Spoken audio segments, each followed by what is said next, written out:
Please subscribe to this channel, so that we are more enthusiastic in providing the best video for you.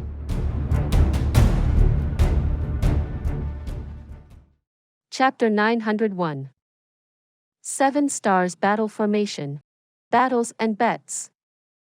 The 5 black-robed men landed on the ground at the same time, immediately kneeling on one knee as they reported respectfully to Jun Moxie.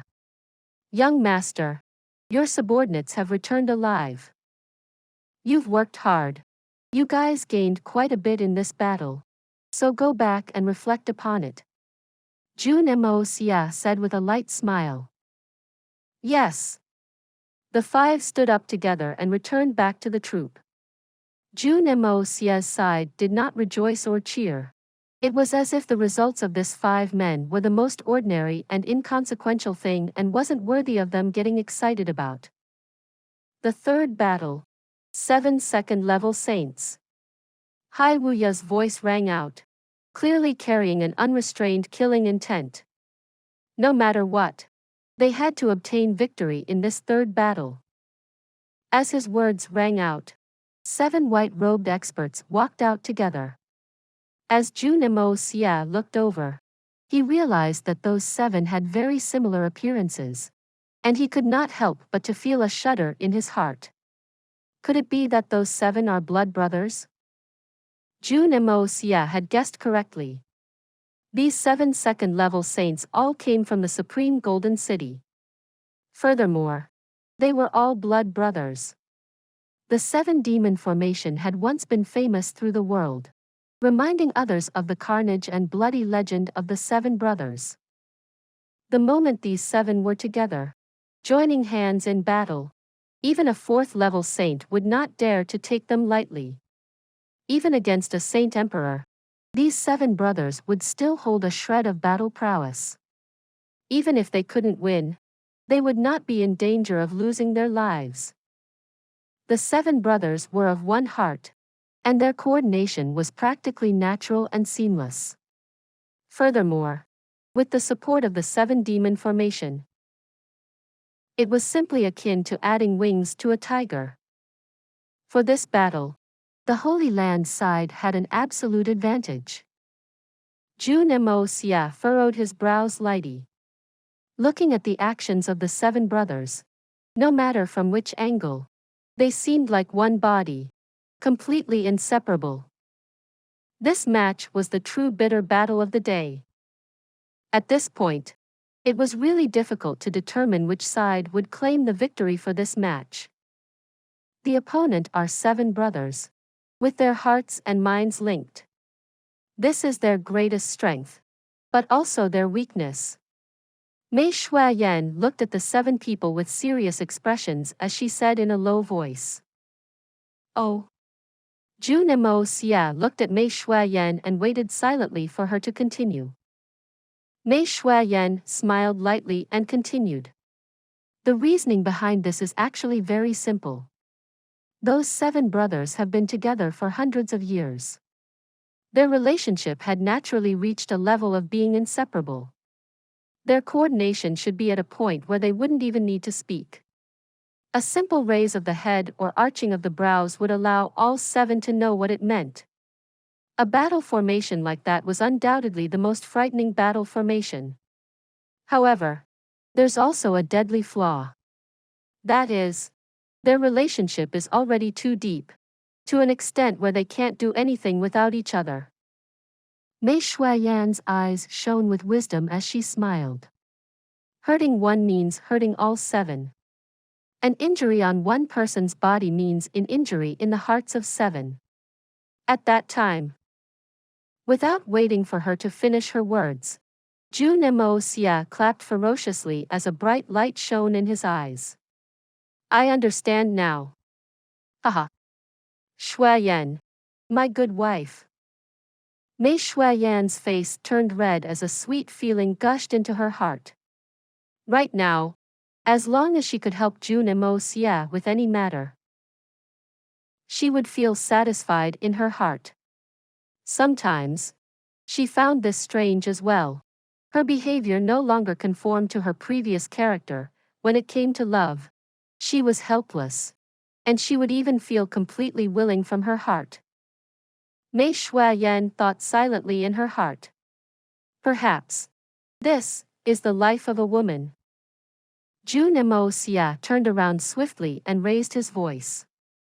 Spirit Devourer Team. Step forward. Formation. He thought for a moment and declared. 7 stars Big Dipper Array. As he looked at the 7 stalwart men in black at the front, Jun Moxie gave a few instructions. The 7's eyes lit up as they exchanged a glance. Hurriedly exchanging a few words with each other, they stepped out. On the other side, the 7 brothers did not feel any rush as they watched their opponents discussing. A faint trace of disdain even fleeted across their faces. Ever since the 7 of them had formed the 7 demon formation, they'd already lost count of the number of same-ranked opponents they'd killed, or even opponents one level above them. Even if the number of opponents in the same rank far surpassed the 7 of them, they could still completely wipe out the enemy without a single loss on their side. And right now, Jun Moxie's side had only sent out 7 second-level saints, whose strength were even quite inferior to the 7 brothers. In their eyes, these 7 were just a few tough prisoners tied up and delivered to them for execution. There were no challenge at all. As the killing intent on both sides soared, the 14th young master turned around and looked at Chu Wuhui, whose face was the same color as the mud. Shall we have another bet? This time, the loser will have to swallow the 1.000 earthworms into their stomachs. Do you dare? If one said that the bet about digging earthworms was nothing more than a harmless prank and losing would at most result in one losing some face, this bet about eating the earthworms was completely different. Xiao Ying stiffened and retched dryly as she heard the words. Eating earthworms? Can those things even be eaten? And to swallow them live? Just thinking about it is enough to disgust one to death. The images of earthworms squirming in the ground appeared in her mind. Although Xiao Ying's cultivation was shocking, she was just a girl. Not puking on the spot was already a great achievement. Chu Wuhui rolled his eyes and began to consider carefully. Should he take the chance to take a victory back? This seems to be a good chance. The 14th young master might not know how powerful the 7 demon formation is, which was why he dared make such a large bet. He probably feels that because that brat Jun Moxie managed to win 2 matches both using strange formations, that his chance of victory should be higher. Only, he didn't know that the 7 brothers also have their own formation. That's actually an exceedingly powerful formation that can even make them comparable to a Saint Emperor expert once they join hands. There's practically no reasons for them to lose this match. The moment the wretched image of the 14th young master swallowing earthworms swam into his mind, Chu Wuhui's lips curled up without his realization. Chu Wuhui acted as though he was extremely conflicted and unwilling to reject the bet as he shook his head with a low voice. Brother 14th, this seems a bit too much. Everyone should know that Jun Moxie, that brat, must have some other weird formation. There's the 3-man formation from before, then the 5-man formation. It wouldn't be anything strange for a 7-man formation to appear here as well. Could it be that Brother 14th is only asking this old man to dig up the earthworms so you could eat them? Brother 14th. That's somewhat not right. The 14th young master snorted coldly and raised his nose. What's not right about it? If one dares to bet, they should dare to lose as well. Since you do not have much confidence on your guys, I'll bet on the 3 Holy Lands win this time then. You can bet on that kid Jun Moxie's side. Chu Wuhui instantly jumped up as though his B*TT was on fire. Brother 14th, aren't you making things difficult for me now? This old man is a guardian of the Heaven Saint Palace.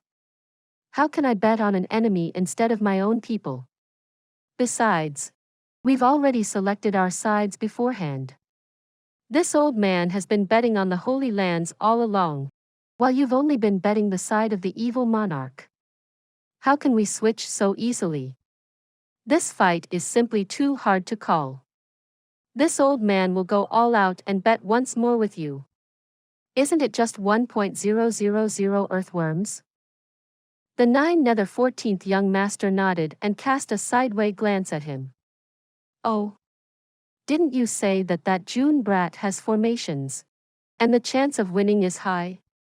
This young master is letting you. And you still want to change your choice? It's truly difficult to please you. So from your words, this young master can only pick the evil monarch side to win? Hold on. Since you knew that the other side has their formations, you still insisted on betting, which means to say, you feel that the black side might not win. There's no such thing as an absolute in this world. From this old man's point of view, both sides are evenly matched. Although the black side's chances are higher, we will not necessarily lose. Even if we are doomed to lose, I would still support our side. Chu Wuhui hurriedly covered up. Right now, he was only afraid that the 9 nether 14th young master would suddenly become unwilling to bet with him. That would be disastrous. That's not good either. Since you said that the black side's chances are greater, I'll let you gain an advantage this time. I'll just stick with betting on the Holy Lands then. The 9 nether 14th young master said sneakily, Chu Wuhui. Let's decide it like that. Huh. You have to bet whether or not you want to. Chu Wuhui's anger rose up to his neck as his face paled. Feck you. What kind of gamble is that? There's only such a thing as forced S**x, not forced bets. You. This old man refuses to accept. This old man is a person from the Holy Lands. And I'll be a ghost of the Holy Lands after I die. I'll only bet on the Holy Lands. And nothing else. Old fart. So you're saying that you're still betting on the 3 Holy Lands? The 9 nether 14th young master narrowed his eyes and said. That's right. That's exactly what this old man is saying. Chu Wuhui said unyieldingly. Fine. We'll bet. It's natural to lose when one gambles. This old man will let you have the advantage this once. The 9 nether 14th young master said decisively. If the Holy Lands win, I'll eat those 1.000 earthworms. But if that evil monarch wins, you must swallow every single one of them. Deal. Chu Wuhui's face was lit with happiness. In that moment, he felt like digging up earthworms was not necessarily a joyless task. Just to be able to watch the number 1 lunatic under the heavens eating live earthworms. And the earthworms were even personally provided by himself. Wahahaha, when he imagined the look of disgust on the 14th young master's face when he was eating the earthworms, Chu Wuhui felt his entirely body invigorated as if he'd eaten a divine pill. That moment was definitely going to be the most memorable of his life. Chu Wuhui was indeed fated to have that moment become the most memorable event of his life. Of course. Just what that meant was something to be talked about in the future. The 9 nether 14th young master laughed coldly as he looked at the idiot beside him. Waving his hand, he beckoned. Lad surnamed Jun, come over here for a moment. Relax. It's still quite some time until your match. Let's chat a bit together. Jun Moxie stiffened for a moment as he gave Mei Shuayan a look. Smiling lightly, he cupped his fists. Since Senior has invited me, this junior does not dare to reject. Stepping out confidently, he walked over. Cheng Yin Xiao raised his brow slightly and laughed. Jun Moxie. Your courage is truly not little. Ah. Although you currently have the strength of a saint emperor, you're still too weak in our eyes. Aren't you afraid that the three of us will attack you at the same time? If the three of us joined hands, even the 9 nether 14th young master would not be able to help you, though he's right beside you. Are you really that fearless?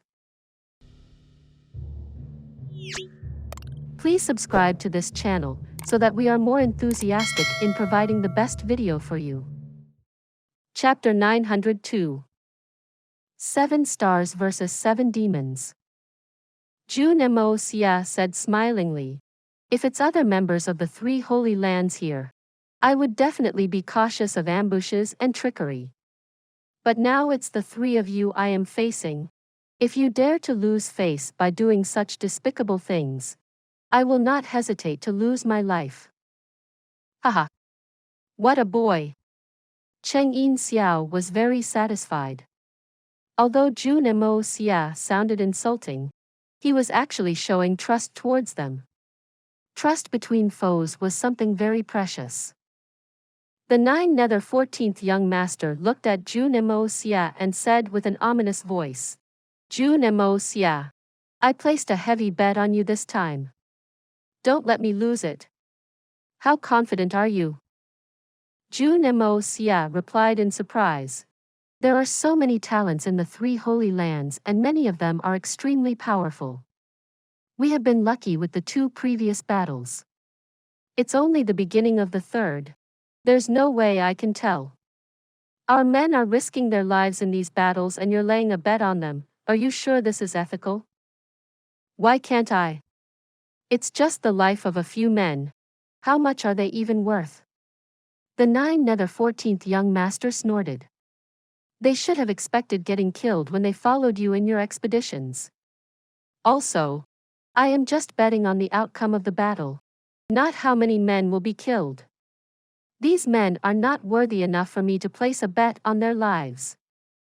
Jun Moxie smiled weakly while deep inside, he was puzzled.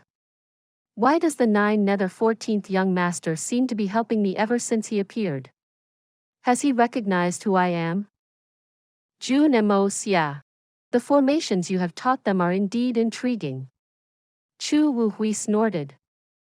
Jun Moxie laughed after revealing an embarrassed smile. "You are flattering me. How could I be so proficient in designing formations?" "Oh. So who taught them?" Cheng Yin Xiao quickly asked. "It's just someone else. By the way, what are your bets?" Jun Moxie tried to digress. "It doesn't matter. You are definitely losing this battle." Chu Wuhui was obviously annoyed by Jun Moxie's digression. He rolled his eyes and turned away. Jun Moxie calmly talked back. "I am sure the outcome is still very uncertain. We will see. I have to remind you that I have already won 2 battles, and if I can win this one, I will be halfway to obtaining the exquisite lotus. Fret not. We have already promised. We are more than 1,000 years old. I am sure we are credible. Of course I'm not worried. But it's a pity that there are so few of you in the 3 holy lands who are credible. You have just said that the outcome is still uncertain. What's the use of talking about the bet? Do you think you can turn the situation around just by talking big?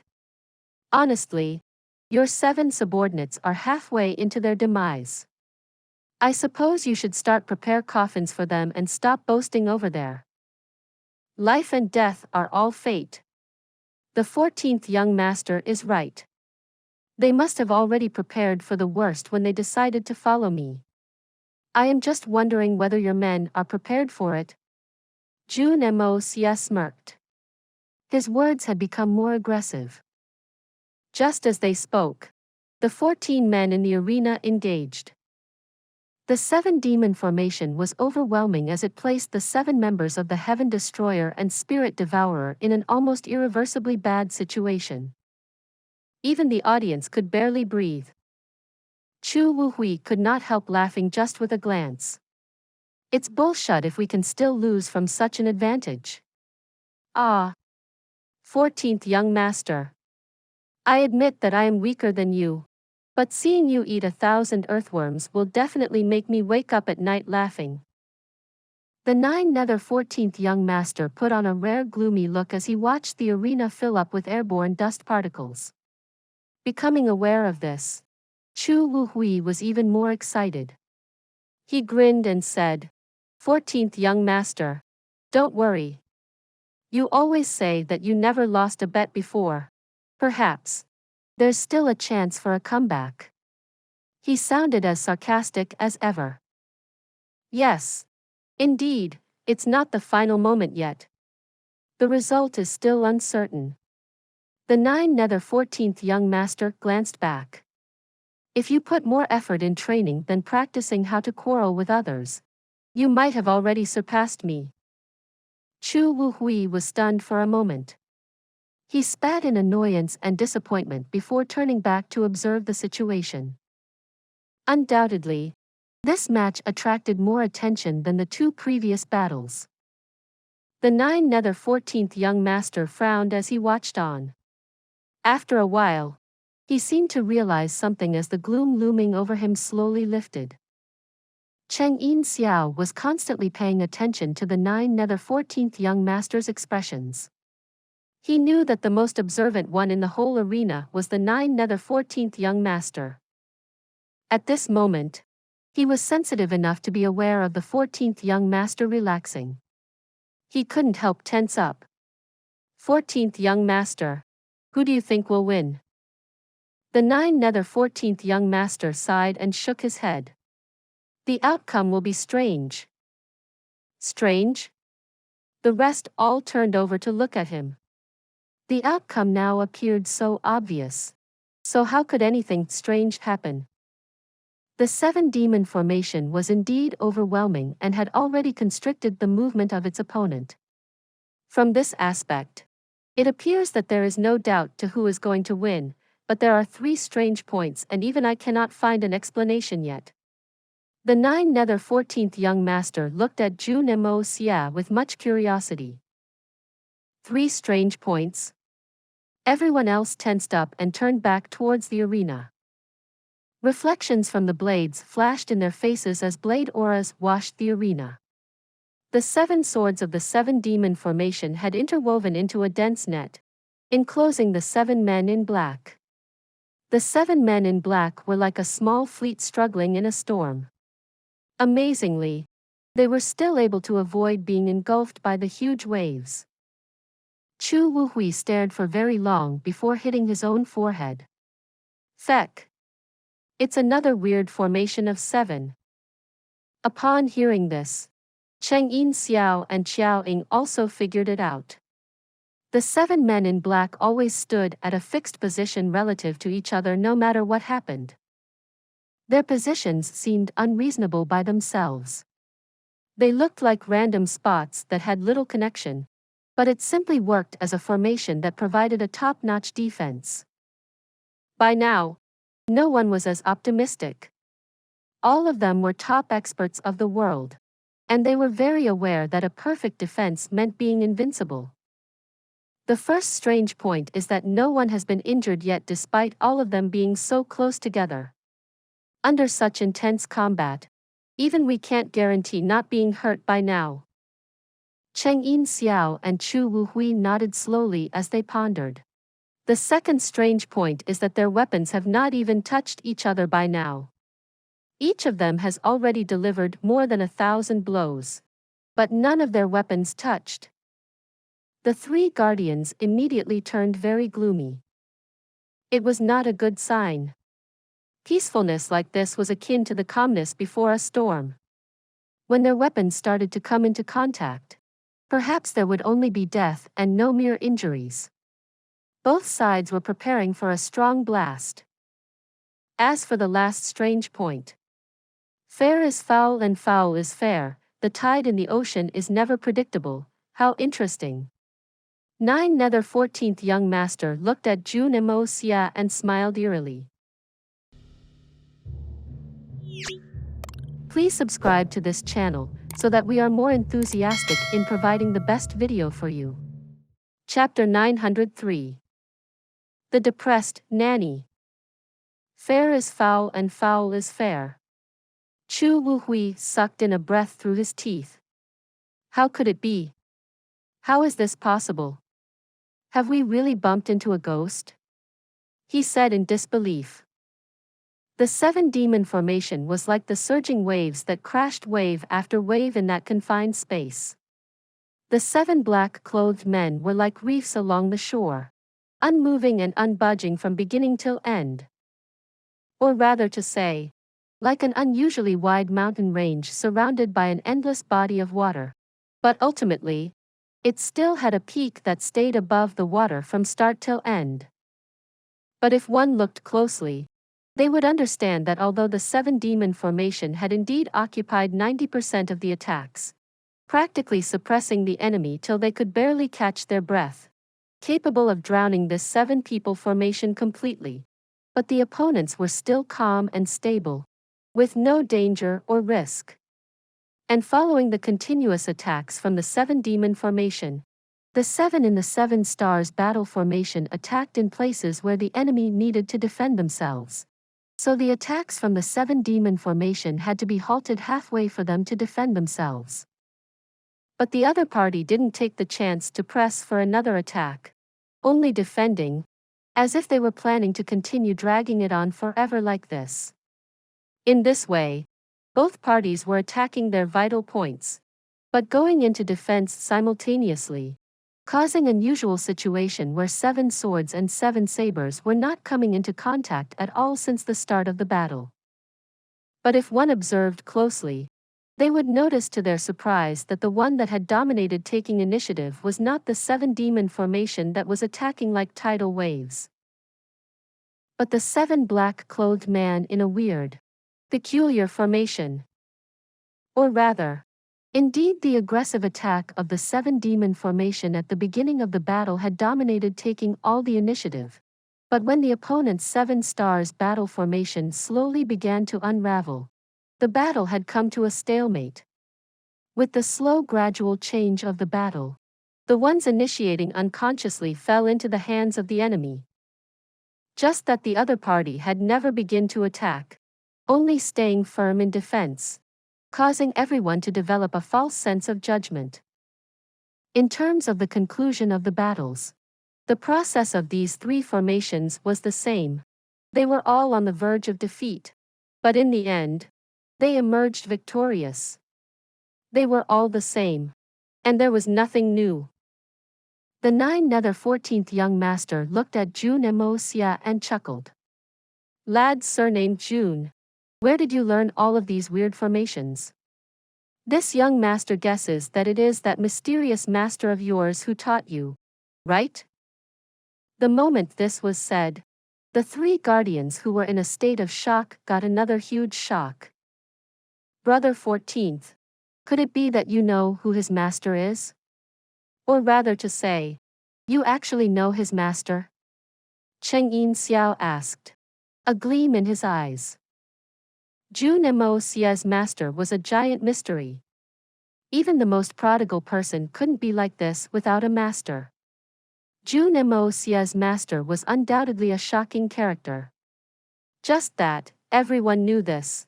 But no one could think of someone who was capable of creating those magical pills and teaching such a miraculous disciple. Right now, he was even the true owner of these peculiar formations. Who was this almighty person? During this period of time, the Heaven Saint Palace had analyzed all the information on experts for the past 3,000 years. But they were all dismissed. This person was too powerful, so powerful that there was no one who could come close to being related to him. Hearing the 14th young master's tone, as if he knew, how could the three of them not be curious? The 14th young master gave an awkward smile and said, this lad's master. I owe him a huge favor, but I couldn't find the right opportunity to return it to him. So depressing. An existence that can make even this young master feel depressed. What sort of person do you think that is? The trio sucked in a cold breath of air. To make the 9 nether 14th young master owe a favor to the point that he couldn't return it. What sort of person could it be? Looking at how unspecific 9 nether 14th young master was, the three of them were extremely curious. Brother 14th. The master of this evil monarch, how many % of Brother 14th's strength is he at? And how is he compared to us? Chu Wu Hui asked carefully. This question caused the 9 nether 14th young master to start hesitating. He had not managed to make clear how strong this 9 firmament first old master was in his rush the last meeting they had. But one thing was for sure, and it was that he was definitely not beneath himself. He pondered for a long time before speaking. Definitely stronger than you guys. But when compared to me, it's really hard to tell. That person's powers are a profound mystery.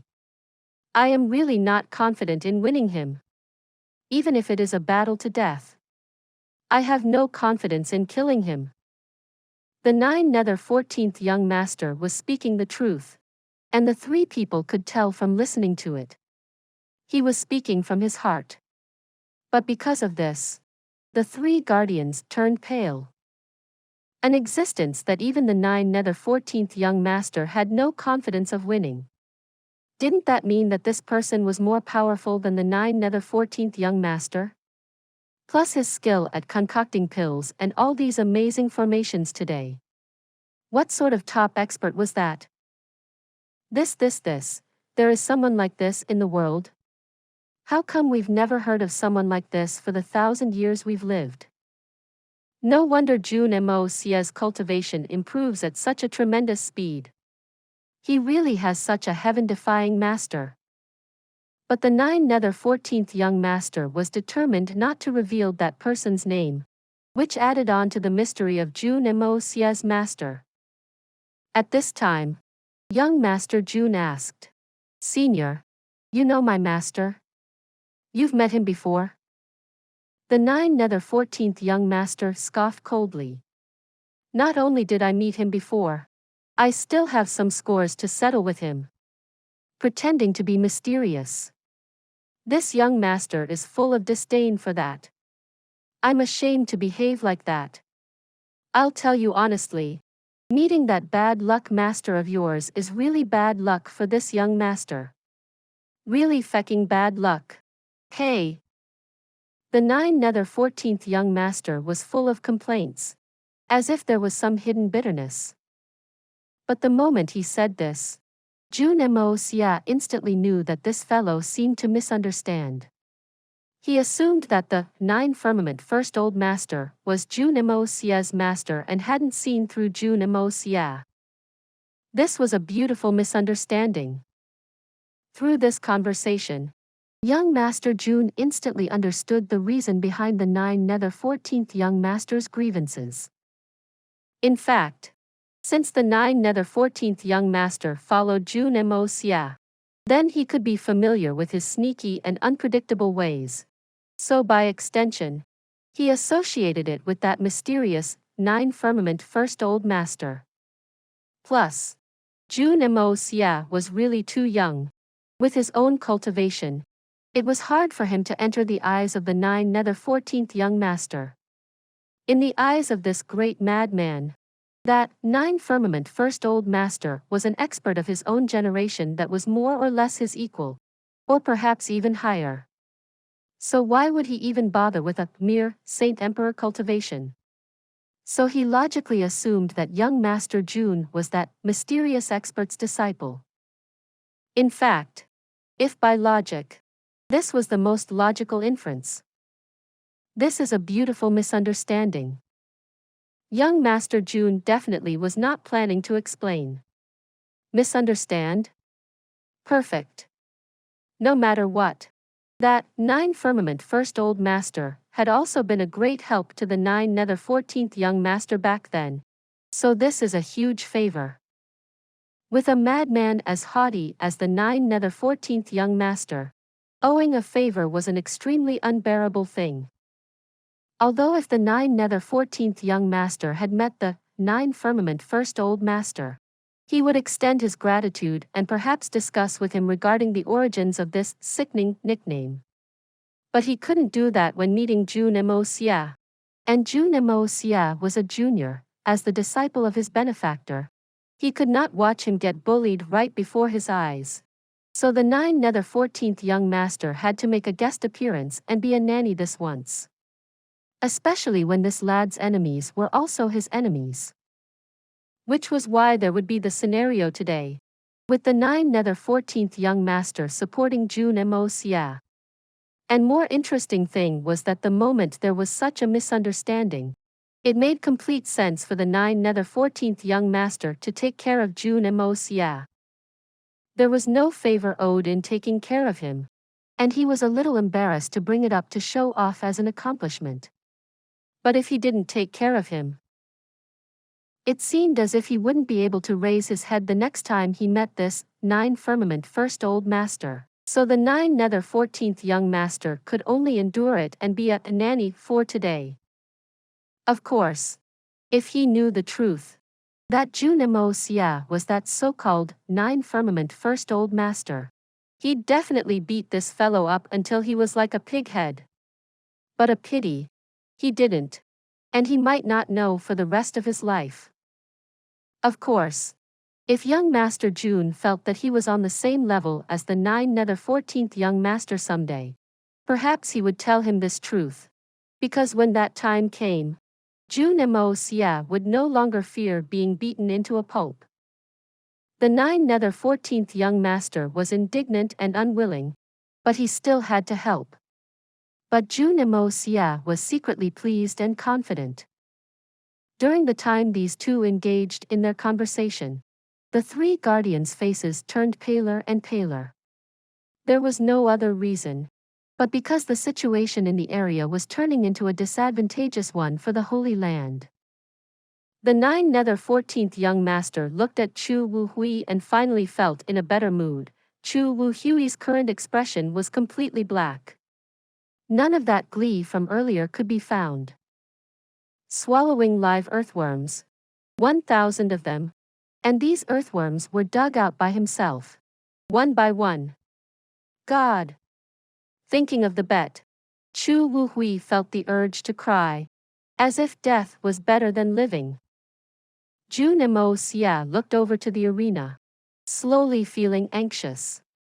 The current situation was still the same, with the 7 demon formation initiating attacks, while the Heaven Destroyer and Spirit Devourer 7 members rotated in the 7 stars battle formation naturally, getting more and more familiar with it.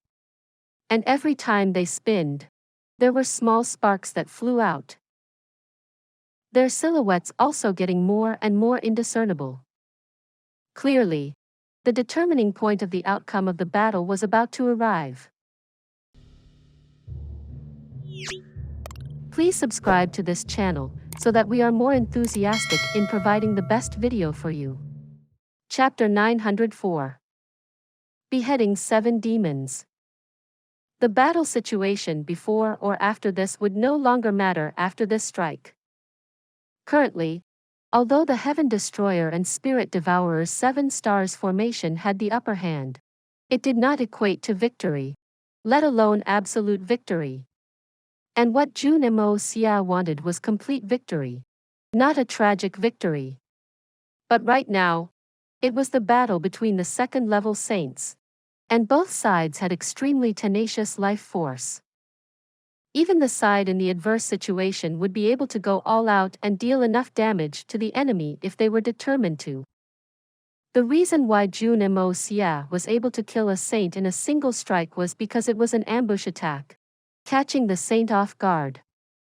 Second, it was because his prowess had surpassed Xia Dongting when he did it, so he could use a Xian Qi that was way more powerful to completely destroy Xia Dongting's meridians, resulting in him completely losing the last chance to even struggle. Otherwise, with Xia Dongting's power and regenerative abilities of a 3rd-level saint, he definitely would not die without being noticed. A saint whose heart was shattered was able to use his Xian Qi to forcefully seal up the circulation of blood in his body and maintain this state for at least a day if he was not dissected on the spot. At the very least, he wouldn't have to throw his life away instantly. But right now, the 7 members from the Heaven Destroyer and Spirit Devourer team were facing this sort of dangerous situation. Facing the 7 opponents who had strong brotherly bonds. If they were all going to gamble their lives in a battle to death, they were completely capable of bringing the 7 stars battle formation along with them to the netherworld. So Jun Moxie's arrangement right from the beginning was this: breaking a single finger was more effective as opposed to injuring all 10 fingers. So they absolutely did not initiate attack the moment they went into the arena, remaining in the strictest defensive mode to strike back. Slowly controlling the situation, accumulating their advantages, then slowly converting it to an absolute chance for victory. Then all 7 people would suddenly strike, with all the injuries sustained, at a single person, to completely chop the person up and kill them thoroughly in a single strike.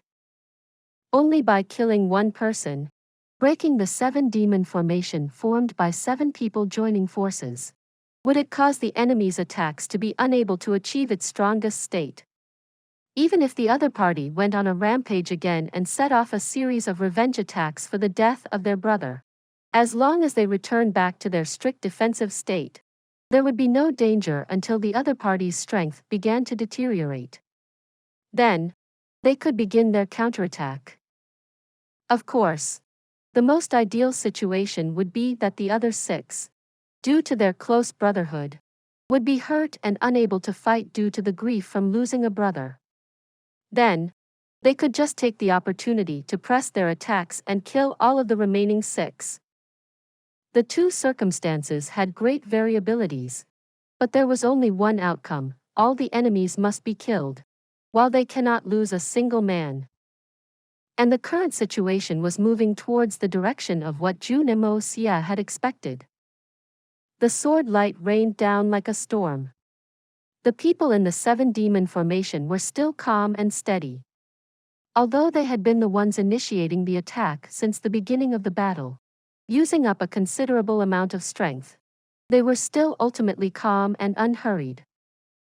The opponent's capabilities had indeed surpassed their expectations, but in the hundreds years of their lives spent battling, this sort of deadlock was no stranger to them. As long as their side was the one in an offensive position, then there was no problem. The longer you defend, the more certain it was that you would lose. Those in the higher realms of martial arts knew this logic. The 7 of them had considerable stamina for drawn-out battles. It was not like no one had attempted to bring them down using a war of attrition, but ultimately, they themselves were the ones who got exhausted first. And looking at the 7 of them on the other team, their cultivation and strength were inferior to them. How could they be an exception? The blade lights flashed in close succession, forming a screen that was impenetrable.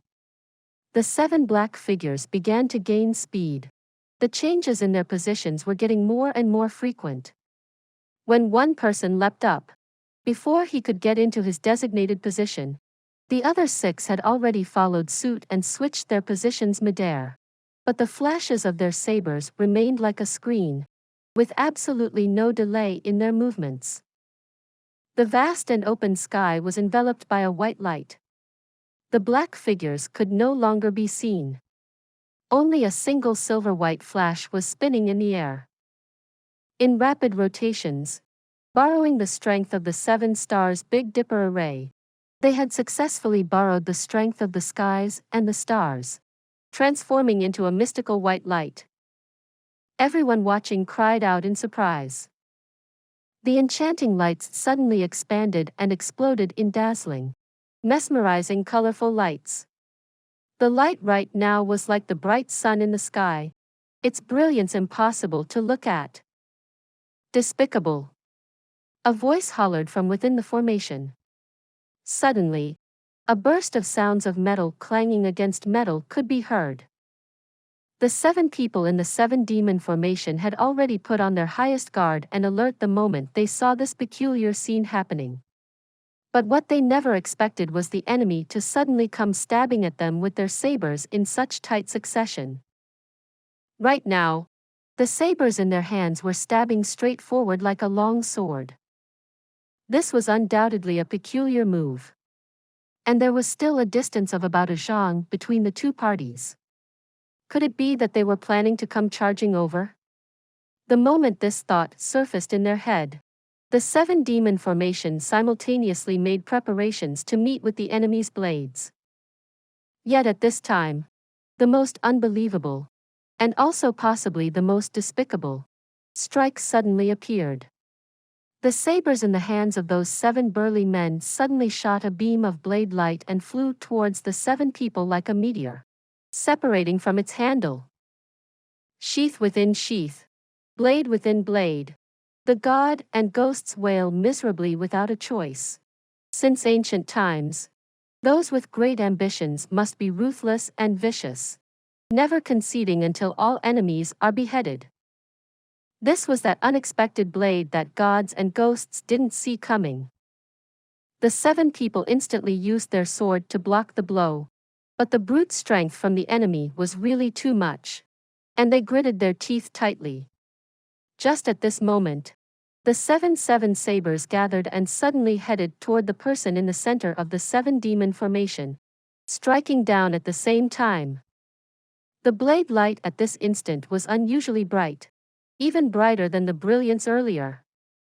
Those who were more sharp-eyed would instantly notice that there was something off about those 7 sabers that had just left their sheath. Yes, there was something off. And it was not minor. This was the real trump card. A blade within blade. It was a divine weapon that had never shown its face. Divine weapons like this were not only the merely 3 that Chu Wuhui mentioned earlier. Instead, there was one in the hands of each of these 300 people. The determining point of this battle was on this saber. The 7 demon formation had made 3 fatal errors. First, they did not expect that the saber that had left its sheath had a second sheath. Second, they did not expect the opponent's saber to be a divine weapon. Third, they did not expect the enemy to aggressively attack the core of the 7 demon formation. Regardless of attacking the head or the tail of the formation, it was definitely better than dealing with the core. So they had always been taking note of the enemy's defensive counterattacks, guarding the head and the tail. But right now, they realized that they had made a complete mistake. The blade light flashed and blazed brilliantly, like a demon from hell, opening its mouth and revealing its malevolent teeth. The eldest and core of the 7 demon formation used all his strength to avoid the sheath that had just shot forward. A loud clang. The first saber came down heavily on his sword at lightning speed. This strike from the opponent was a blow that had accumulated strength for a long time. A single strike that had no reservations and was out for blood. While he was facing it head-on, hastily. The sword in his hand was also a rare weapon, but it was still a tier lower compared to the divine weapons created by Jun Moxie. The moment the Xian Qi clashed and the brilliance of the saber and the sword met, the long sword was broken. The saber came striking down with nothing holding it back. Blood splattered everywhere. This saber had chopped right into the shoulder of the eldest of the 7 demons. The intensity of it was so strong that it had cut down to his chest. At the same time, he was completely forced down onto his knee. He howled, striking with his palm against the chest of the man in black. Under the attack of his powerful Xian Qi, this person groaned and backed away, pulling his saber out from his shoulder. Blood spurted out from both their mouths. But there was no difference in what followed quickly. The second saber came cutting down on his left shoulder, instantly slicing through the bone of his shoulder blade all the way down to his chest. The leader of the 7 demons howled in agony, kicking this person in the abdomen, sending him flying away along with his saber, along with his own fresh blood. At the same time, his xian qi circulated manically, and his left shoulder that was about to fly off his body instantly started to fuse back. But a look of utter despair was on his face. Because the third and fourth saber came down at the same time, right on the same spot as where the second saber had cut. The left half of his body that had barely managed to fuse back finally flew out. This was not the end of it. The fifth and sixth sabers also came down like lightning, but right at the wound from the first saber. Right now, he had no strength to fight back. He howled manically in pain at the sky, looking at his own right half of the body fly away along with his shoulder and arm. And his right hand was still tightly gripping his sword. He looked at his sword with an expression of reluctance to part with it. His innards could clearly be seen from both sides of his body, drenched in piping hot blood. But both his legs were still intact. He knew that there was no chance of survival for him, but he was the eldest, so he had the responsibility of an eldest. He was clear that if he died on the spot, what sort of blow it would be to his brothers. So even if he must die, he had to hold on to one final breath. At least, he had to say one sentence. It might help the rest of the 6 brothers stay alive. But it was a pity that the heavens never followed the wishes of humans. He lost this opportunity forever.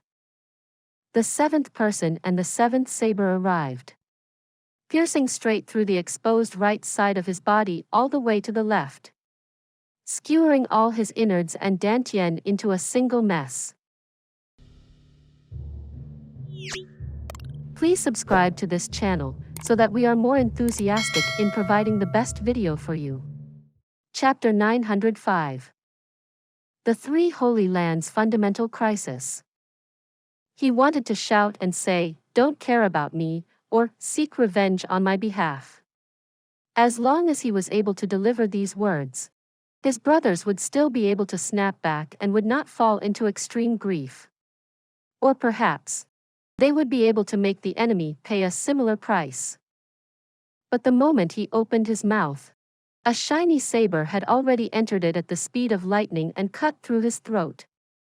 All his teeth were instantly smashed into powder. Even his tongue was turned into a pile of minced flesh. At the same time, a saber came slashing through his waist. His already flimsy upper body was instantly dismembered completely. Another flash of the saber, and a decapitated head went flying into the air. Midair, the eyes of this head were still wide and open, full of despair and anxiety. Because he had seen that his own brothers had completely lost control due to his death. Everyone was looking at him numbly, their hearts in such great pain as if they were dying, already forgetting where they were right now. The decapitated head spun in the air, his eyes weakly turning about. When it turned towards his brothers, he revealed a pleading look. "Don't be too grieved. Right now, you guys need to focus on the enemy." Ah. But none of the 6 younger brothers who had already fallen into utter despair saw the look he was giving, the last reminder from him. Finally, his eyes no longer had the strength to turn anymore. His eyes froze in a look of extreme worry and concern for eternity. All of these happened within the duration of half a breath since the moment the 7 stars battle formation initiated the attack, or even lesser than that. But in such a short period of time, the things that had occurred were extremely cruel.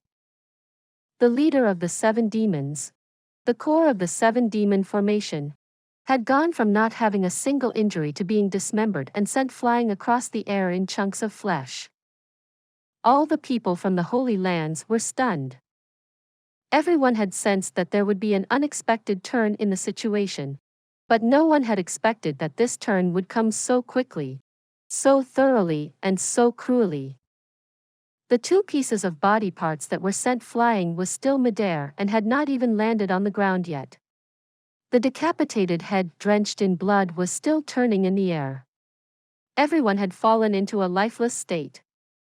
The 6 brothers went flying over to the scattered bits of their older brother as if they didn't want their lives anymore. But the 7 stars Big Dipper array did not slow down. Not only did they not slow down, they began a more vicious, more aggressive attack while their opponents had fallen into despair. 2 of them had already sustained injuries from the attempt at fighting back by the eldest of the 7 demons. Both their internal and external wounds were severe and they were on the brink of death after all. But they still got into this formation with the momentum of a mad tiger, charging forward with all their strength. The 6 people in the 7 demon formation couldn't believe their own eyes. They had spent all their lives together for almost 600 years.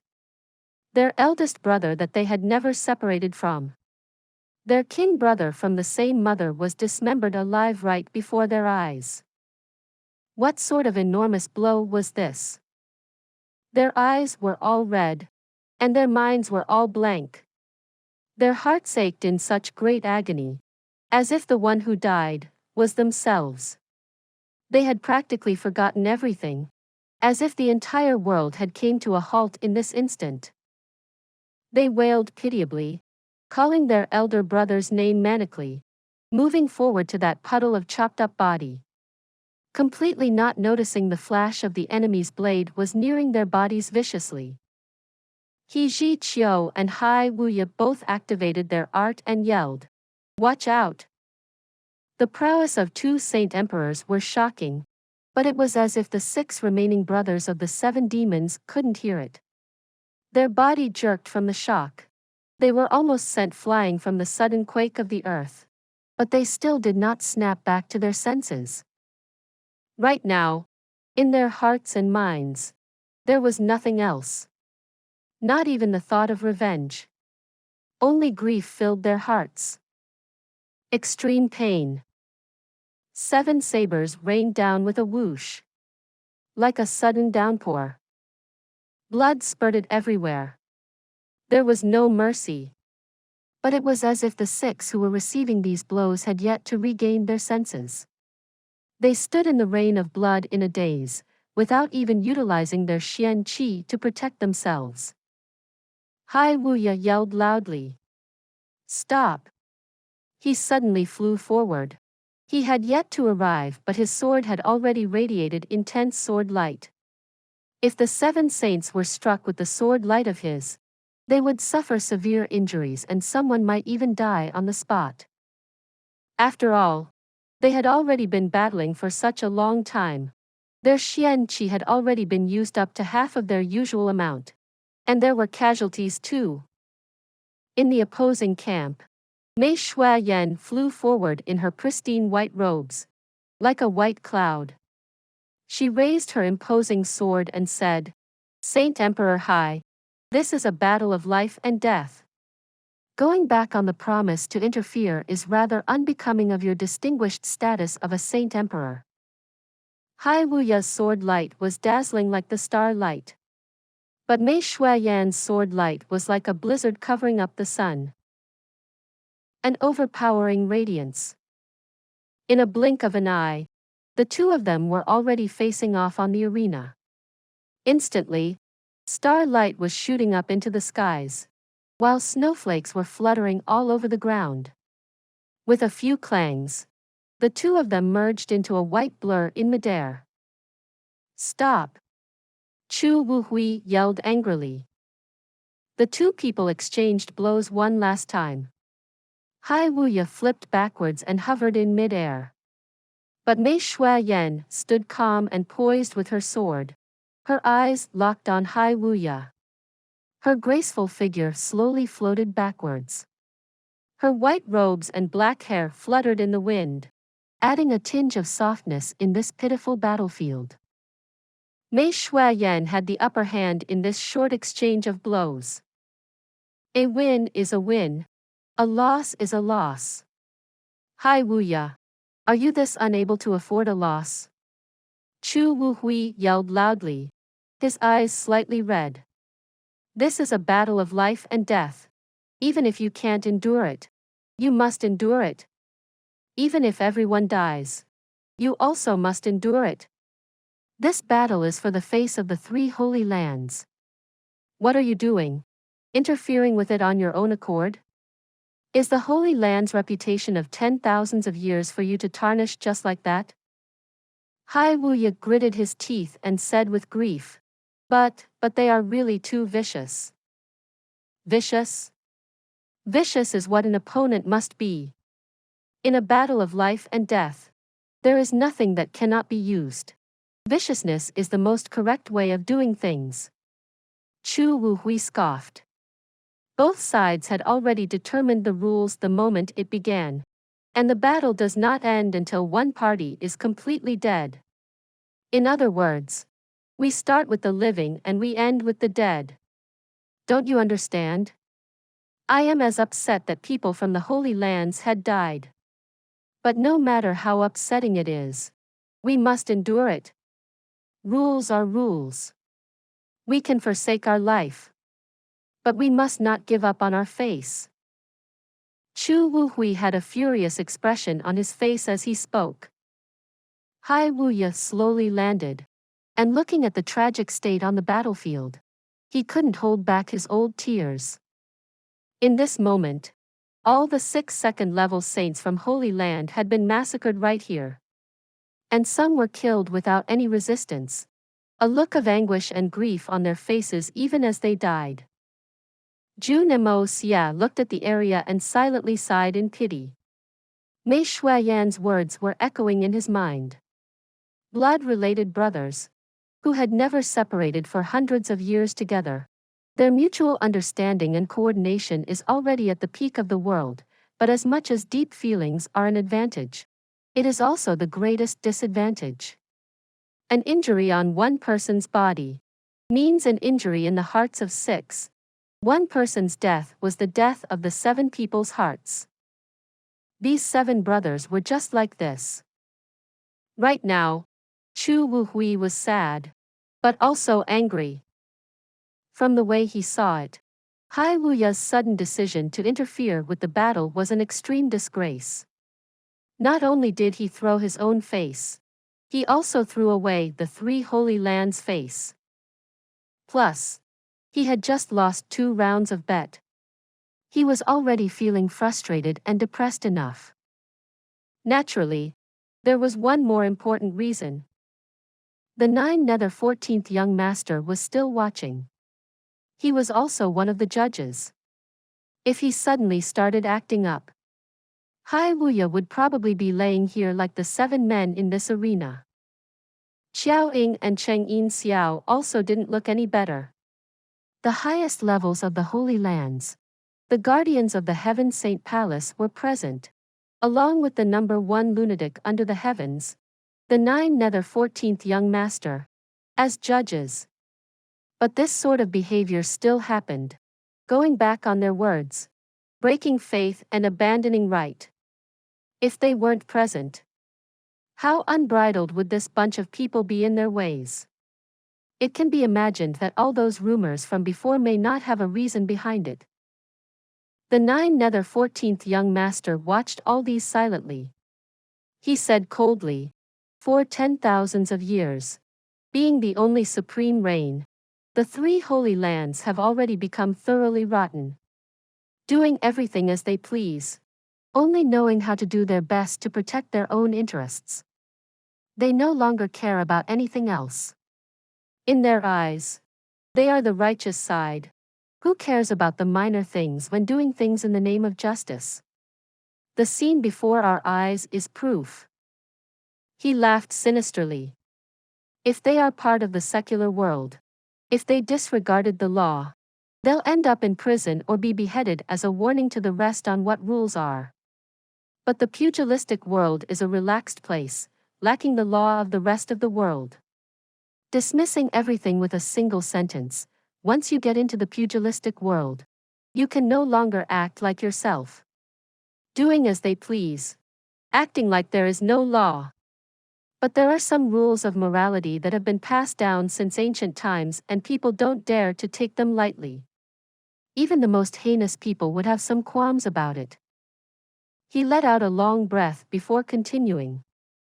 But the current 3 holy lands have spent 10,000 years eradicating all enemies, completely and scrupulously, and to date, they no longer have any opponents. The moment there are no longer any opponents, there are no more restrictions. So the current 3 holy lands have already changed in its quality. Being more arrogant in the way they do things, no longer giving a dang about the morality and rules of the pugilistic world. If met with a situation that clashes with their interests, the so-called morality of the pugilistic world is just a useless piece of paper to them. But who had ever thought that if this goes on, you would become a bigger danger than the strange races?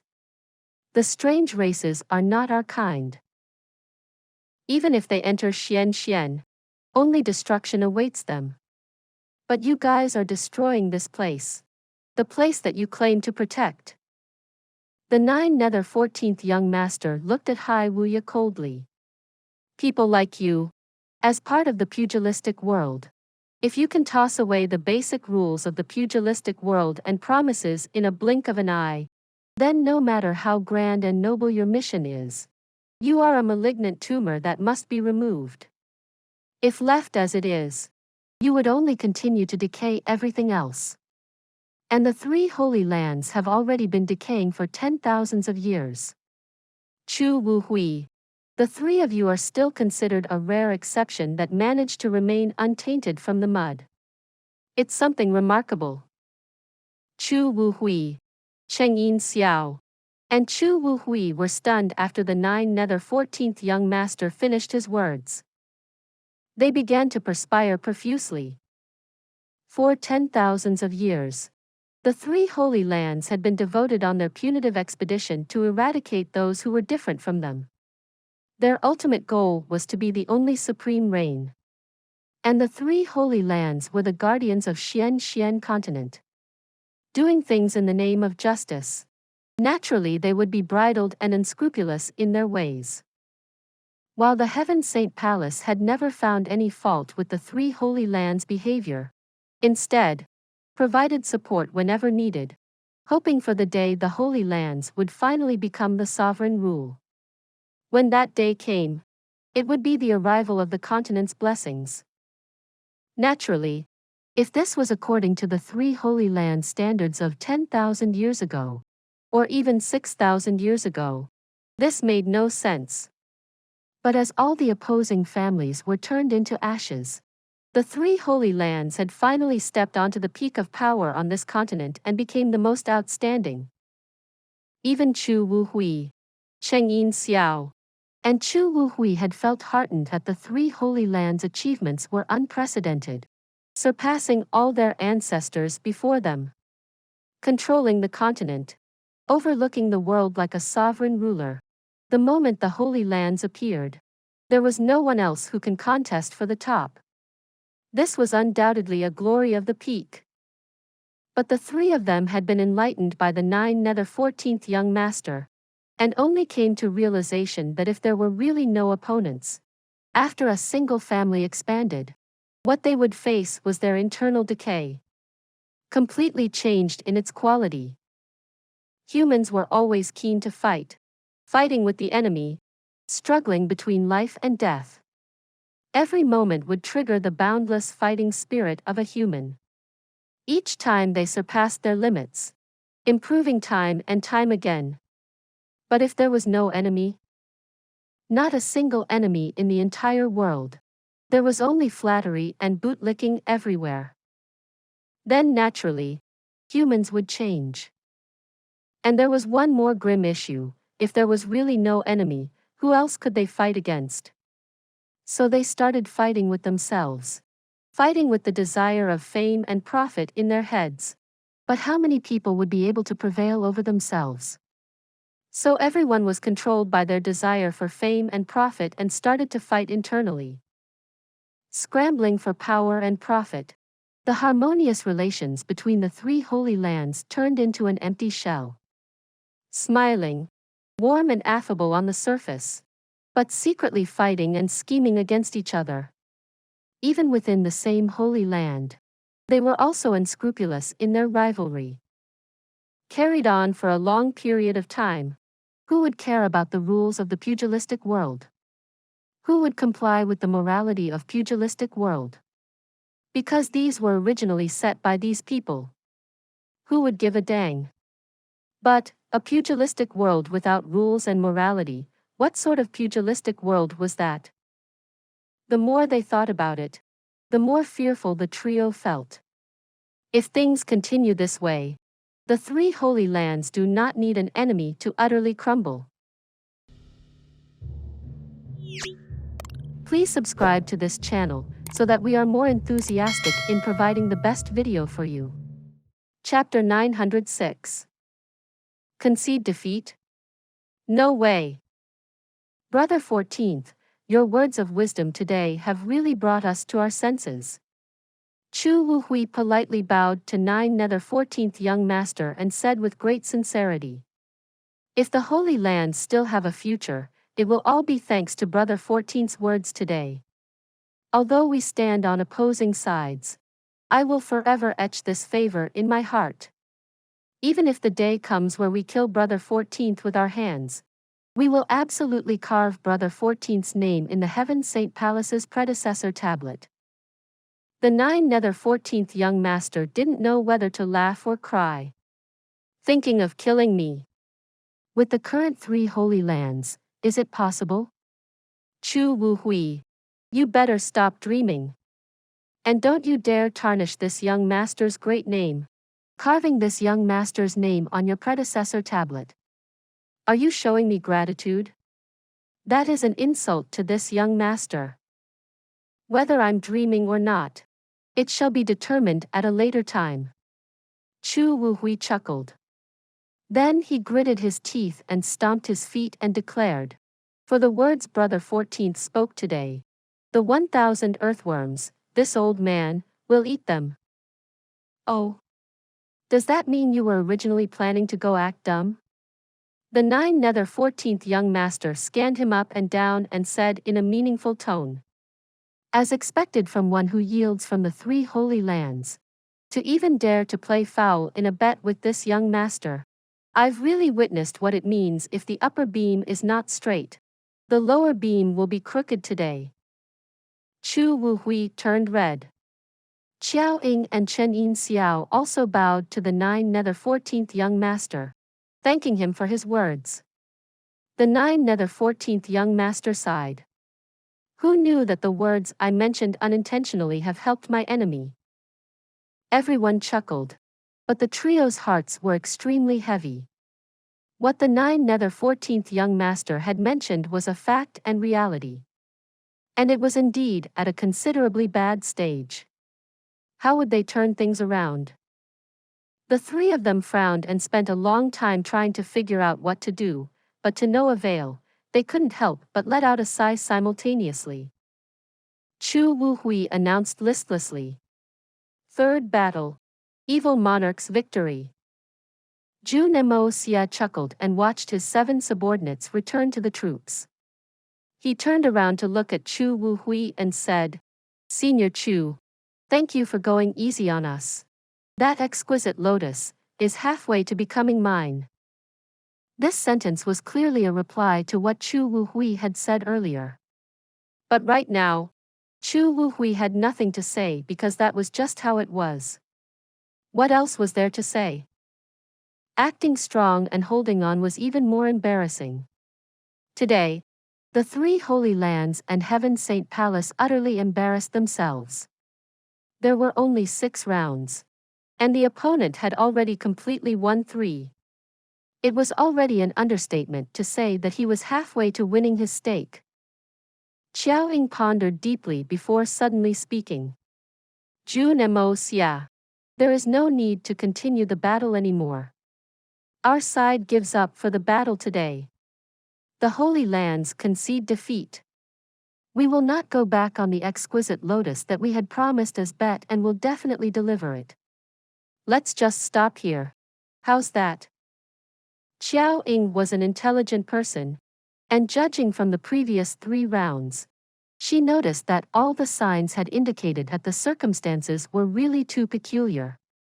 When the three Holy Lands sent 3 people, Jun Moxie had a 3-people formation waiting.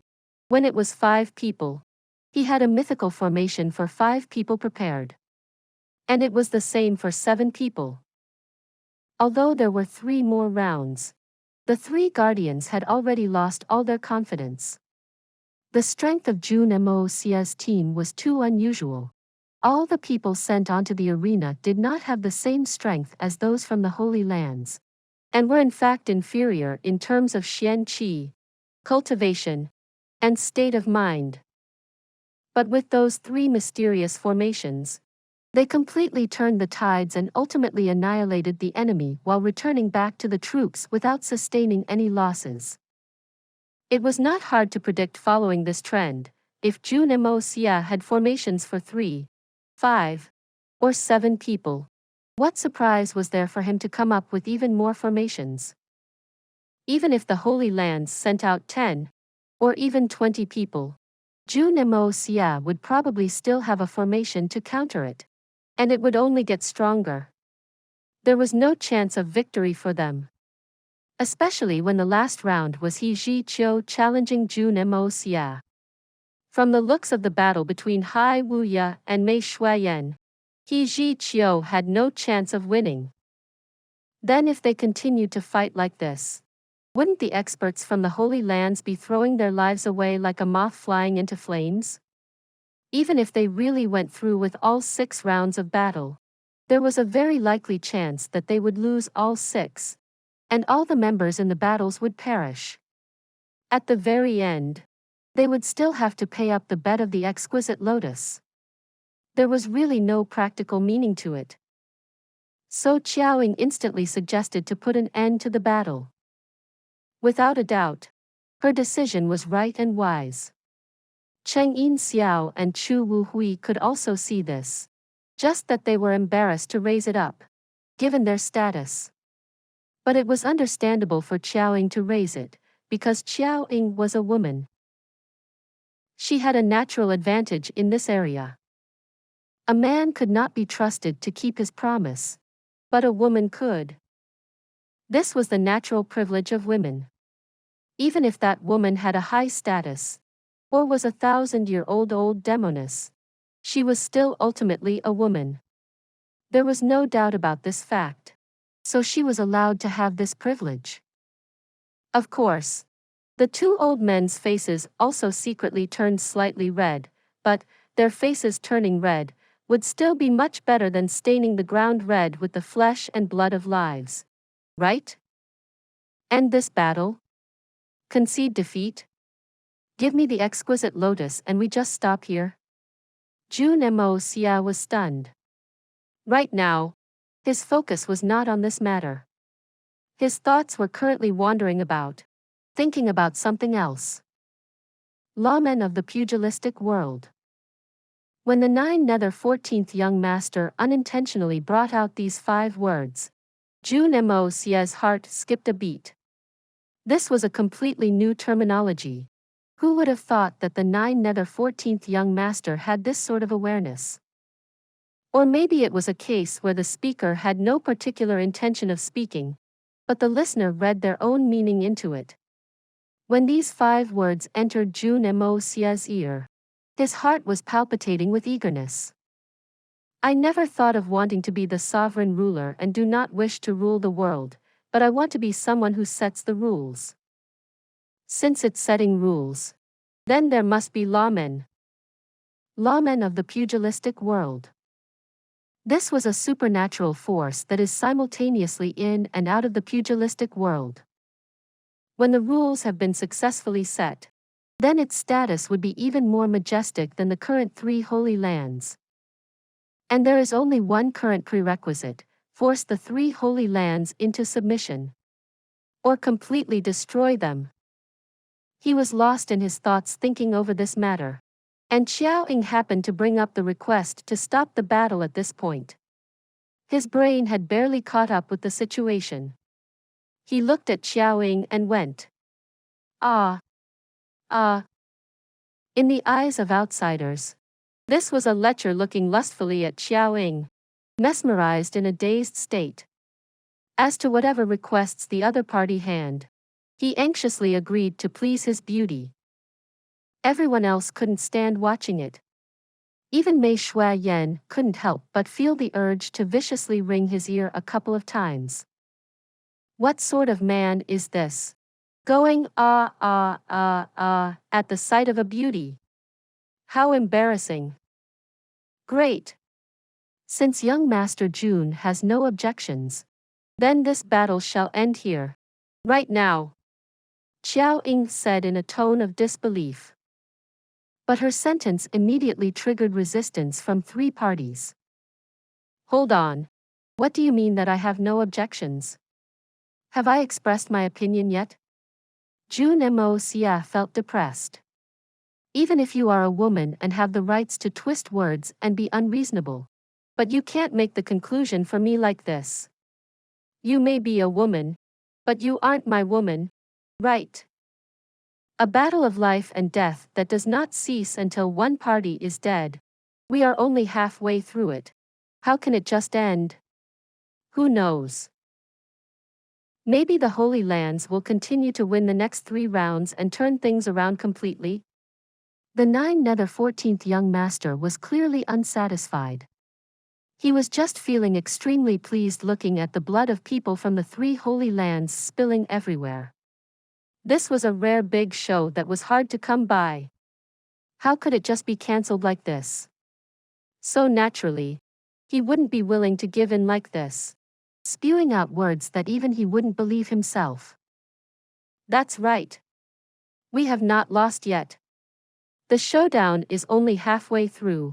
We still have half an opportunity. And we may not necessarily not be able to turn things around. Especially the battle between Jun Moxie and I. It absolutely must not be cancelled like this. I object to this suggestion. He Zhiqiu's pale face was completely red, a look of anger and hatred in his eyes. Aside from the fact that they had lost 3 rounds, the most unacceptable thing was that all 15 experts were sacrificed and slaughtered right before his eyes. And the opponent did not even lose a single man, when the disparity in losses of the battle was this great. How could he accept it? When did the 3 Holy Lands' reputation in the Xian continent for 10,000 of years ever get tarnished like this? An evil monarch that popped out of nowhere, completely trashing them.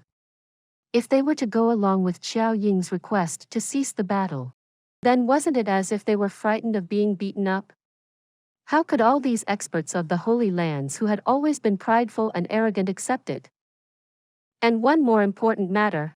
If the absolute treasure of the Heaven Saint Palace, the exquisite lotus, was lost from their hands like this. If news of this went out, him, Hai Wuya, and the rest would be so embarrassed that they could die. Even if they managed to get out of this alive today. Every time they went out, they might just hide their faces in their pants. He Zhiqiu. Don't tell me that you absolutely want all the strength of the Holy Lands here to be buried and turned into corpses before you are willing to concede defeat? Xiao Ying looked at He Zhiqiu coldly and questioned. He Zhiqiu paused before suddenly breaking out in a holler. Guardian is worried that we would lose our strength, so she decided on such a poor choice. Even if I am to die here today, I will not admit defeat this easily in this battle. His body was slightly trembling as he said in a hoarse voice. That is the palace's treasure. Exquisite lotus. An existence in the Heaven Saint Palace that we cannot lose. Do you think the 3 of us do not know this better than you? Chu Wuhui said coldly. He Zhiqiu. You only need to obey commands right now. We do not need you to interfere with anything else. The Heaven Saint Palace is not a place where a junior like you can make decisions for. He Zhiqiu was instantly at a loss for words. I shouldn't be interrupting with your internal affairs, but this. I don't think I have expressed that I agreed. Jun Moxie felt a little gloomy. How? Everything is over. How could it end like this? Then how can I continue to train my troops? Where else can I find such excellent training partners for them to go all out and kill? Please subscribe to this channel so that we are more enthusiastic in providing the best video for you. Chapter 907. Blood of Yellow Flame. A demon-like sword. Young Master Jun, let's not talk about the fact that you had silently agreed earlier. There is no meaning even if you try to deny it now. Cheng Yin Xiao said indifferently. Even if you wish to continue to battle, you no longer have an opponent. Unless you intend to fight with your own people. If that's the case, we would be glad to watch such exciting battle tactics. There is no harm even if you go for a few more rounds. Jun Moxie glared at the person before him. He had never imagined that this great guardian was capable of saying such shameless words. Was this still the senior expert in the legends? The legendary existence? 3 guardians. Even if we forfeit the next 2 rounds, the 3 of us still have an agreement with young Master Jun. That is, the 3 of us are to spar with him. I seek your permission for this matter. Hai Wuya said. Spar? Qiao Ying and the rest exchanged glances, their minds a little swayed. If it's not a battle to life and death, the 3 of them would still be able to see Jun Moxie's true prowess. This was a not too bad option. The 9 Nether 14th young master was also extremely swayed. If there was this battle, perhaps he could see the unique skills of that 9 Firmament First Old Master from Jun Moxie. He had not forgotten about the promised battle with 9 Firmament First Old Master. He had no confidence currently. Sensing how these demons who had lived for thousands of years were looking at him full of curiosity, Jun Moxie laughed bitterly and said, I don't think I agreed yet. What are you doing? All the advantage goes to the Holy Lands now. What is young Master Jun saying? Aren't we discussing with you now? Cheng Yin Xiao said. If you are really unwilling to promise, then how about Chu Wu Hui and I spar with you instead? We are still part of the Holy Lands, so technically we are not going back on the agreement. Cheng Yin Xiao was acting shamelessly now. Hey! This doesn't count as going back on the agreement. Young Master Jun jumped in shock. I could barely handle 1 Qiaoying alone. Now, there is 2 coming at the same time, then that isn't sparring anymore. I'd be digging my own grave. But the exquisite lotus is still considered mine now. Then if I refuse and insist on battle all the way, maybe these 3 will really not let me off. Then that would really produce the opposite of the desired result and may not be a good thing. Since this round is for sparring, then there is no need to fight till the death. Which one of you 3 will do it? Is it you? He Zhiqiu? Chu Wu Hui asked. There is no need to trouble brother He for this battle. Let this old man spar with this evil monarch. A person slowly walked out from the side of the Holy Lands. It was Zhan Mubai. Right now, his entire face was rosy and full of vitality. He was calm and composed, unlike the pathetic state he was in previously. There was a heavy hint of oppression when Zhan Mubai mentioned the word spar. The 9 Nether 14th young master eyes narrowed as he carefully observed Zhan Mubai's body. There was no one in the world as capable of undoing the yin-yang refining soul he had left. But Zhan Mubai was perfectly fine right now, causing him to feel surprised. After carefully observing for a while, a glint appeared in the 9 Nether 14th young master's eyes as he said slowly, so that is how it is. The fluctuation in Xian Qi in Zhan Mubai's aura was extremely intense, a fluctuation that should not be appearing on a saint emperor. Looked like this person had used some sort of powerful but unorthodox way to forcefully suppress his previous injuries. and at the same time, temporarily suppressing the restraints that the 14th young master had left. And there was only one kind of this sort of unorthodox method circulated in the Holy Lands, the blood-rupturing technique. This was the most extreme means. Once used, the user would absolutely not be able to live beyond an hour.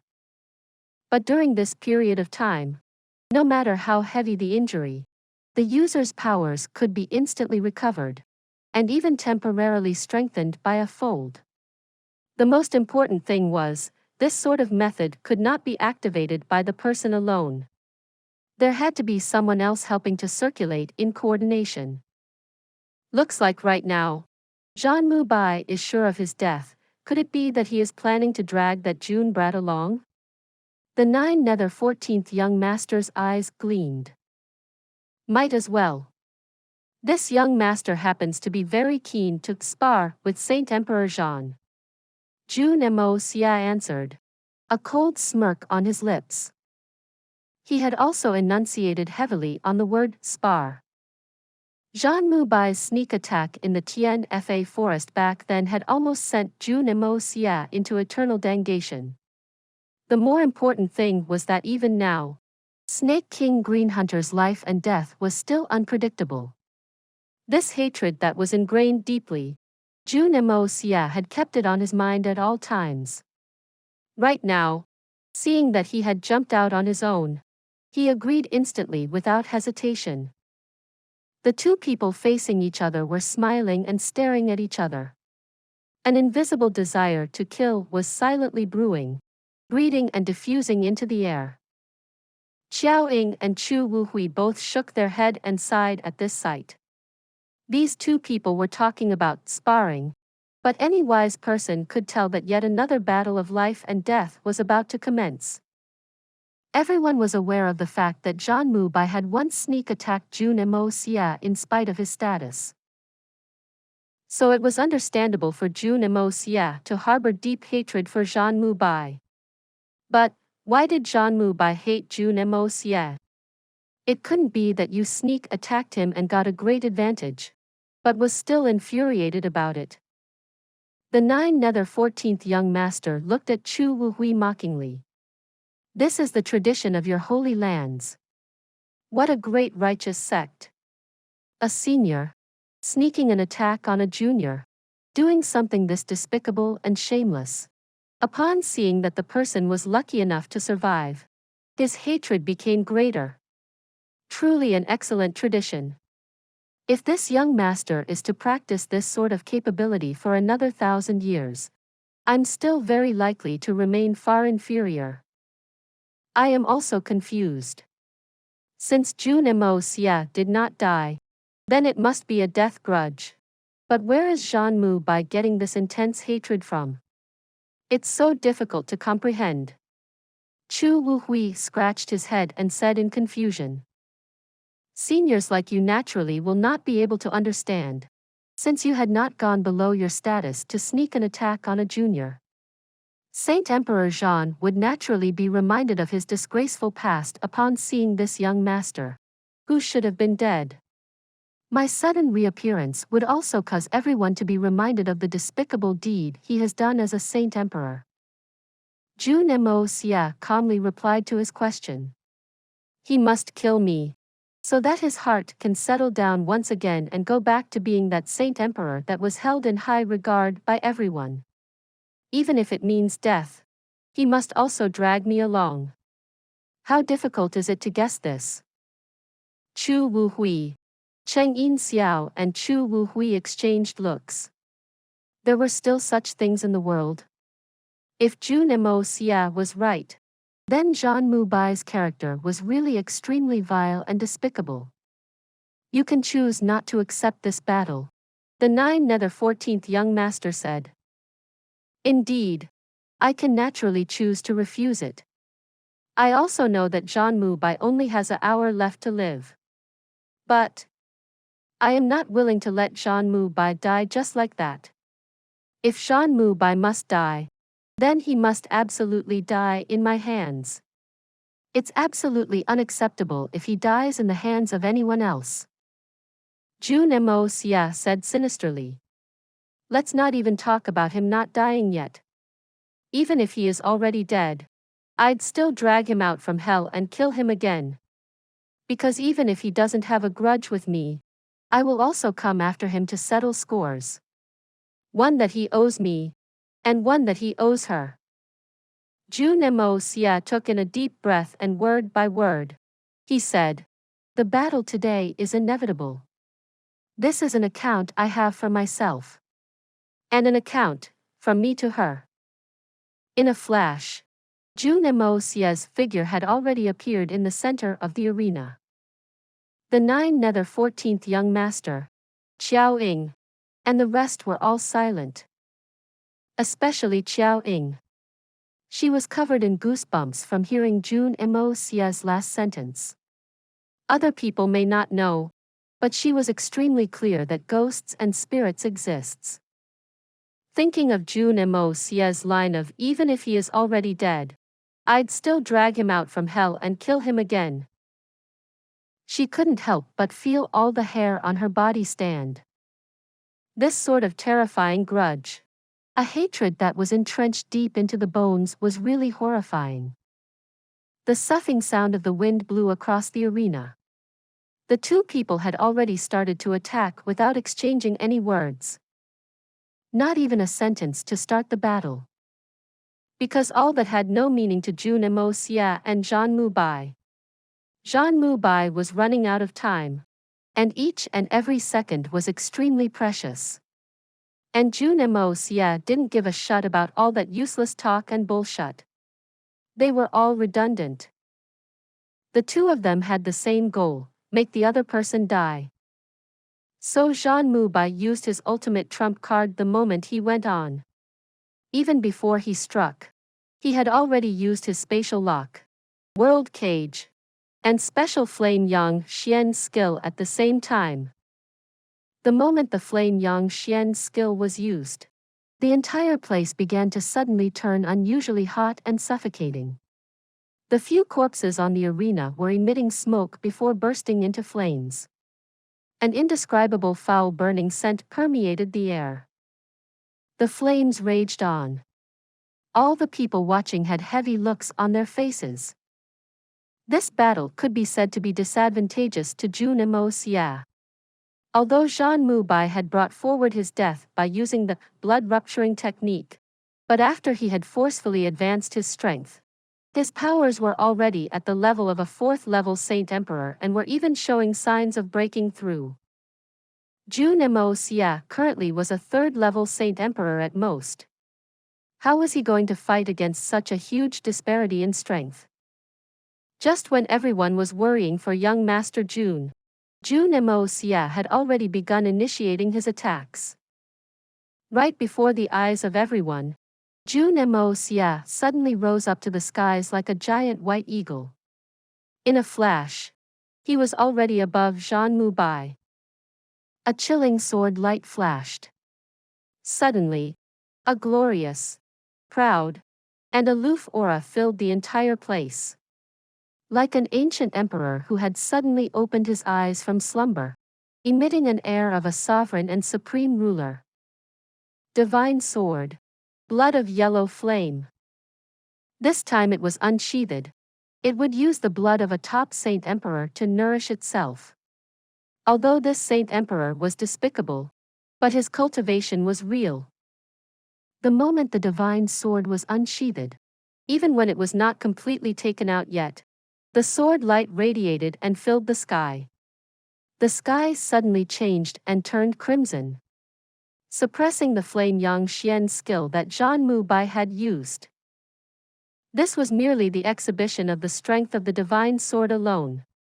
Jun Moxie had yet to further coordinate with his own xian qi. Outside the arena, the 14th young master was the first to notice this aura. He couldn't help but widen his eyes, and a look of shock that had never appeared for 1,300 years was on his face. How is this possible? There is such a demon-like divine sword. The 14th young master said. Swords that have spirits. devour heaven and earth. Could it be that the legends are true?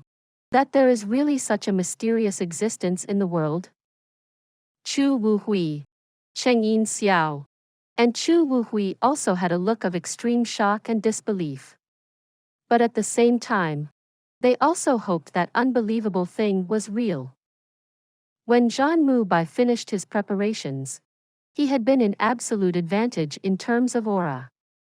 But Jun Moxie had only pulled out his sword, and merely with the might of that divine sword alone, he instantly turned the tables around. That sword could no longer be described as a divine weapon. Just as the 14th young master put it, it was a divine blade that was like a demon. Jun Moxie shouted, slicing down from the sky. The blood of yellow flame whistled, like a dragon roaring into the skies, a phoenix crying into the heavens. The chilling, sinister killing aura reverberated across the air, revealing an urgent thirst and desire for blood. Jun Moxie's killing aura emitted along with the sword, fusing perfectly with the powerful killing aura of the blood of yellow flame, instantly focusing an intense killing power of a king, one that shocked the heavens and earth, gods and demons. Killing power. When there was sufficient killing aura, it would result in a change, forming an overwhelming killing power. In the eyes of Qiao Ying and the rest, Jun Moxie had suddenly transformed into an absolute emperor that wielded a shocking sword with absolute power. Rising proudly in the air, delivering a sword down to his own subjects. One that allowed no refusal, no dodging and no retaliation. Everyone felt that the moment this sword was drawn, killing was something that was completely right. No matter who it was, they could only be killed. If anyone resisted, it would be an act of rebellion. When faced with this sword, there was only submission. And submission only. The three guardians turned pale. The 14th young master's pupils radiated greatly watching Jun Moxie. This sword had really encompassed the essence of the word power. Throughout all of ages, there may really be not many people who were capable of delivering a sword like this. And an existence that could wield a sword like this was a peerless prodigy, a gloriously outstanding talent. Seeing this sword alone made this trip worth it for everyone.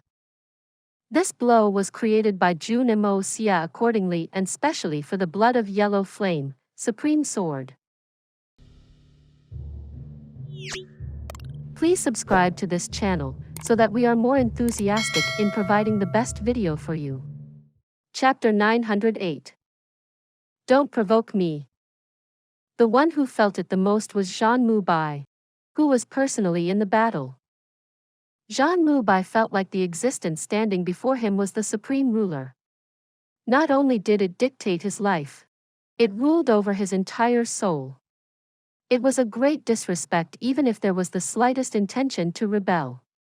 Feeling sorry for his own conscience, the ruthless fire that was brimming in his eyes had already disappeared. He was dumbstruck, and all the strength in his body had left him. He could not even muster any of the Xian Qi in his body. He could barely keep a grip on the sword in his hand. To think that there was such a tyrannical sword technique in the world. Such a mystical skill. What sort of sword technique and skill was this? The chilling sword light flashed and was coming down from overhead.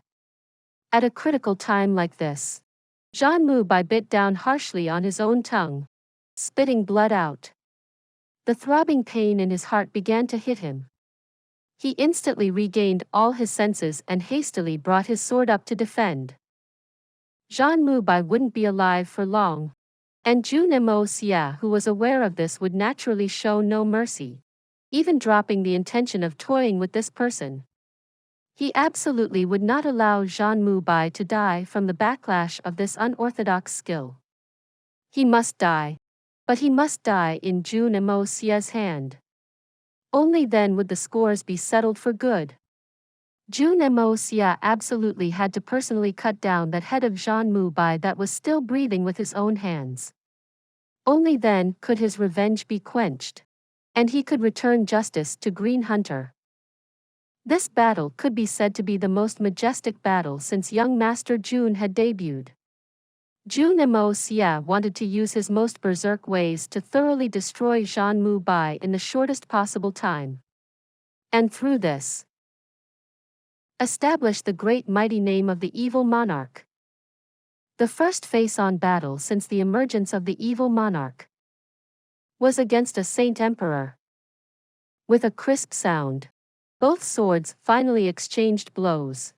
Jun Moxie striking down from the skies and Jun Moxie defending from the ground. A loud explosion rang out. The chi field formed into visible rings of light that spread out continuously. The ground sunk in, and the surrounding earth all flew into the air from the tremors, as if the entire space had shattered in an instant. Cracks emerged on the earth in the surrounding 40 zhang radius, as if the roots of countless giant trees had erupted from the ground. All of Jun Moxie's skills, including his domain covered by the flame yang, were instantly shattered in this single exchange. Such great might had greatly shocked the hearts of all the experts present. They guessed that this evil monarch Jun Moxie was definitely powerful. How could someone who was this powerful, whose strength could allow him to look down upon the rest of the world, be unable to take a single blow? But guessing was one matter. Witnessing it with their own eyes was another. No one had expected that this evil monarch that popped out of nowhere was capable of being this powerful. Overpowering a 4th-level Saint Emperor with the prowess of a 3rd-level Saint Emperor and remaining in the advantageous position. And there was an even more powerful and mysterious master behind him. If the disciple was already like this, then it could be imagined how shockingly powerful the master's strength would be. Instantly, Cheng Yin Xiao and Chu Wu Hui's faces changed. Jun Moxie hissed and borrowed the strength of this collision and shot up to the skies. Jun Moxie grunted. Both his legs had already sank into the earth. He suddenly howled loudly. The soil around him began to crack open. In the center of it, Jun Moxie flew up into the skies and chased after Jun Moxie, who was midair. In this single exchange of blows, the sword that Jun Moxie was using, a sword that had hung on his waist for hundreds of years, had been cut, almost half broken. Jun Moxie's sword had a mighty reputation. It can be said to be a legendary divine sword, the battle spirit sword. This sword could cut through anything, and its hardness was the best in the whole of the continent, and it could be said to be the #1 sword in the world. Jun Moxie had obtained it by a stroke of luck. Since he had gotten this sword, he never lost a single battle. Or it could even be said that this sword had contributed greatly in his reputation of becoming a Saint Emperor of his generation. But a sword like this was half broken under a single strike from Jun Moxie's blood of yellow flame. Then what sort of divine weapon was that sword in Jun Moxie's hand?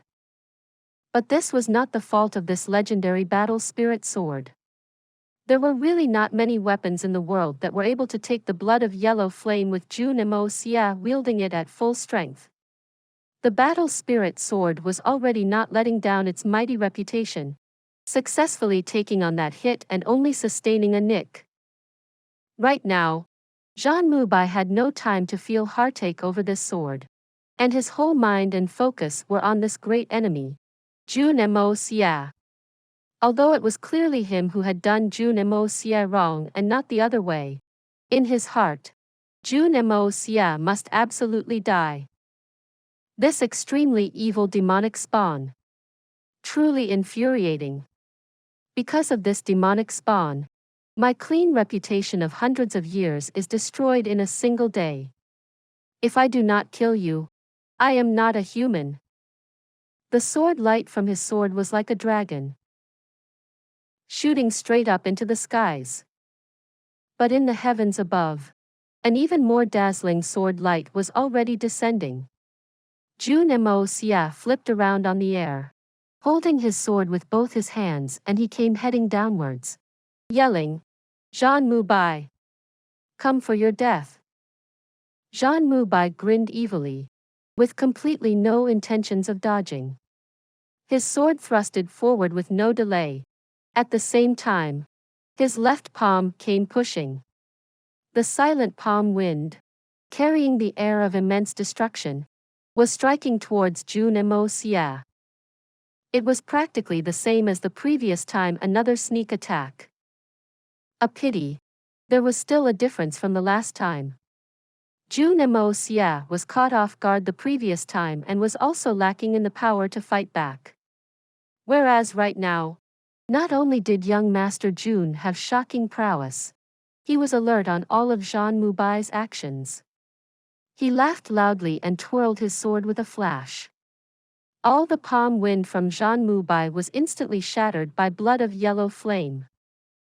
The two swords met once again midair with a loud clang. Jun Moxie's battle spirit sword broke into two with a crack. The top half flew away, still carrying its glistening sword light, emitting a sound of unwillingness. A cynical glint flashed across Jun Moxie's eyes. With the tip of his foot, he kicked on that broken half accurately. As if that broken half of the sword had a life of its own, it suddenly accelerated and flew towards Jun Moxie. As if Jun Moxie, this original owner, was the culprit that had caused it to be broken into two. Jun Moxie's sword was already broken. The sword aura of Jun Moxie and his own came pressing down on him crazily. He was about to vomit blood from the intensity of it. And just at this time, that broken half of the sword was already shooting back like a powerful bolt of thunder. He used the broken half of the sword in his hand to deflect it away. But at the same time, Jun Moxie's sword was already close to his body. The chilling sword aura had already set off every single goosebumps on Jun Moxie's body. Jun Moxie no longer cared whether he lived or died. When faced with such a deadly sword, he kept his calm and laughed maniacally, tossing the broken half of the sword in his hand straight towards Jun Moxie's chest. At the same time, his body rose in the air as he sent his palms and kicks out, raining a series of attacks at Jun Moxie. Every single strike was full of all the Xian Qi in his body. He did not care about the impending sword that was about to claim his life. Jun Moxie was undoubtedly staking it all. And clearly, he was fighting with his life, trying to pull his opponent to the netherworld with him. But in the next second, Jun Moxie's entire body had suddenly vanished. And it was a short process. Only a second. The next time he reappeared, he was still in the same position, with no change in his posture.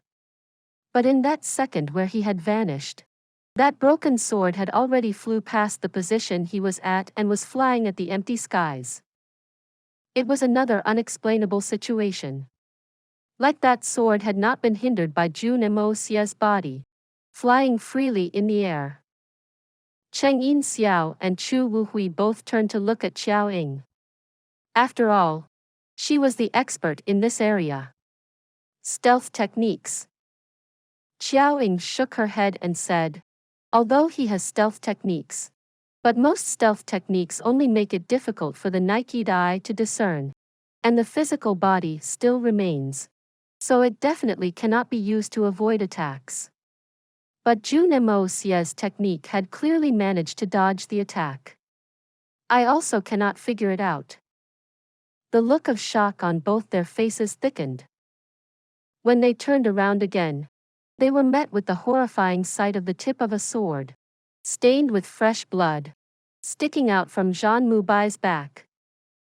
Jun Moxie had already accurately stabbed that fatal sword through Jun Moxie's heart. This sword had pierced through Jun Moxie's heart with no hesitation. Jun Moxie's body jolted. The malicious gleam in his eyes surged. He ignored the sword that was stabbed into his body, bringing both his palms in an attack aimed at Jun Moxie's head. Jun Moxie chuckled coldly, withdrawing his sword. With a duck, he had already avoided Jun Moxie's attack. He had just pierced the sword through, but he did not activate the art of unlocking heaven's fortune to destroy Jun Moxie's heart, because it would really be too easy on him. Jun Moxie was determined for him to die, but he had some plans on how he should die. It definitely must not be so easy.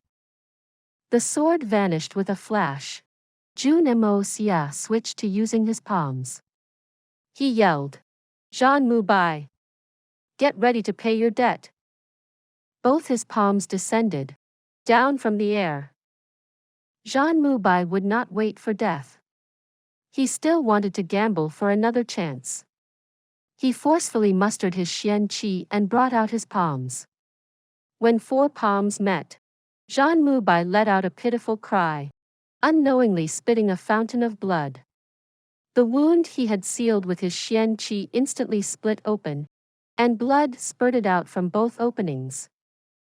He had hastily dealt his blow, so how could it match Jun Moxie, who dealt it with his full strength? Jun Moxie's body was descending, but he was still continuously struggling, his eyes full of unwillingness to resign like this. Jun Moxie held no punches, following quickly. The might of his palms continuously rained down. Initially, both parties were still exchanging blows. But after a while, it completely became a one-sided beating. Sounds of bones shattering could be heard from the arena. Everyone's brows were twitching. Just from this sound alone, they can barely imagine how many bones in Jun Moxie's body were already broken. There was a long whistle from the middle of the arena. Jun Moxie rose high up into the air and laughed loudly. "Jun Moxie, if you come out to mingle, if you have debts, you must pay for them. This is the outcome of despicable people like you." He was carrying a body that looked like dried salted fish in his hand. The entire thing was limp. Jun Moxie's hand only needed to shake once, and the entire body wriggled. It was Jun Moxie. The life force of a saint emperor was truly extraordinary. Even at this point, Jun Moxie was still not dead. His eyes were still turning, full of resent. Only because he already could not speak. So he glared at Jun Moxie, as if he wanted to stare at Jun Moxie to his death with his resentful look. Jun Moxie laughed, extremely pleased. He stretched his hand out and the sword suddenly appeared in his hand. He said, chuckling, "Today, I offer the blood of a saint emperor to my sword." With a flash, the long sword sliced across. Jun Moxie's head flew spinning into the air. The blood of yellow flame let out a soft cry, as if it had felt unlimited satisfaction. When the head that was spinning in the air began to fall, Jun Moxie raised his foot and delivered a kick to this head of a saint emperor, turning it into powder. Powder that scattered in the air. Below, all the people of 3 holy lands had a dark look on their faces, their eyes wide open, gritting their teeth so hard that sounds could be heard. Jun Moxie's act was clearly slapping the face of everyone from the 3 holy lands present. But they could not endure it. The 9 Nether 14th young master watched the 3 guardians. They definitely could not do anything. The other people could definitely interfere, but it would all be useless. They would be too stupid to just throw their lives away like that. Jun Moxie's corpse that was missing a head fell from the air. Halfway, suddenly, a wisp of white smoke appeared from the neck, quickly forming into a small human figure. It was the size of foot, but it had all its limbs and facial features. It was a Jun Moxie that shrunk in size 10 over times. Spirit seed. This was a unique situation that would only appear with a cultivation level of a Saint Emperor. The moment a Saint Emperor died, he would form into a spirit seed. And this spirit seed was different from the nascent soul in cultivation. Spirit seed was an existence that was tangible, but had no form. If the spirit seed was lucky enough to escape, then it could find a family to reincarnate into and anticipate the day it could make a comeback and retain all the memories of its previous life. The most important thing was that the spirit seed was impossible to destroy using Xian Qi. Only Saint Emperors that died agitated could produce a spirit seed. For example, those few people that died in the hands of the 14th young master. The small human stumbled in the air, a look of shock appearing on its face. It quickly descended down, actually intending of fleeing. Jun Moxie said, To think that there is something so interesting. He delivered a random blow with the intention to kill. But to his surprise, it had only blew that little figure further and not deal any damage. The little figure looked at Jun Moxie with deep-set hatred and scorn in his eyes. Qiao Ying flew forward, with the intention to bring this spirit seed back, and carefully take care of it using secret skills until it could find a suitable family for this spirit seed to reincarnate into. Then the Holy Lands would also send people to protect this family until the baby was born. Then they would bring it back to Holy Land to continue nurturing. After all, this sort of Saint Emperor spirit seed that died in an accident was very hard to find. If it was a Saint Emperor that had died of old age, there would definitely be no spirit seed like this. Once someone like this grew up, because it retained all the experience from its previous life, it would naturally be a prodigy and make shocking development. They'd become a top expert in no time, and even attain greater achievements than in their previous life. That little figure revealed a look of glee and elation on his face seeing Qiao Ying approach. He felt that he had someone backing him up. He turned around and made a weird hand gesture to Jun Moxie, his face full of vengeance. Jun Moxie cackled. How could he not recognize that the gesture meant, just you wait? Clearly, Zhan Mubai wanted Jun Moxie to wait for him. He would definitely return for revenge. Jun Moxie chuckled and said mockingly, Did you think that you still have that opportunity? What nonsensical words of a fool. With a flip of his right hand, a pitch-black flame appeared on his fingertip. With a flick, that ball of flame was sent flying over. And before it reached that little human, it had already been restrained by a mysterious force and sent into the black flame. Qiao Ying was barely 5 zhang away at this point in time. Right before the eyes of everyone present, the black flame quickly came into contact with the little human like a bolt of lightning. Its face was full of extreme pain and agony.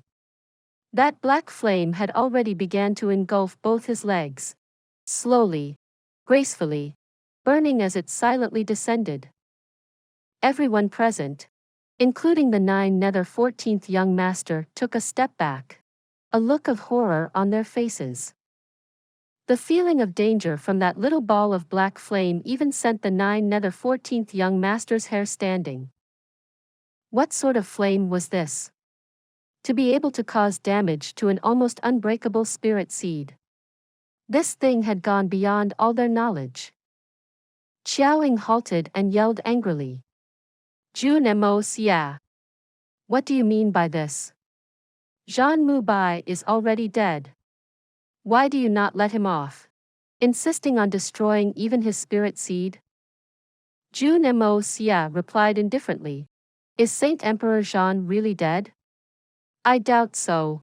Didn't you see that little child's gesture? Asking me to just wait? I have no patience to wait for him for 1,000 years. I might as well just get it all over and done with and save all the trouble.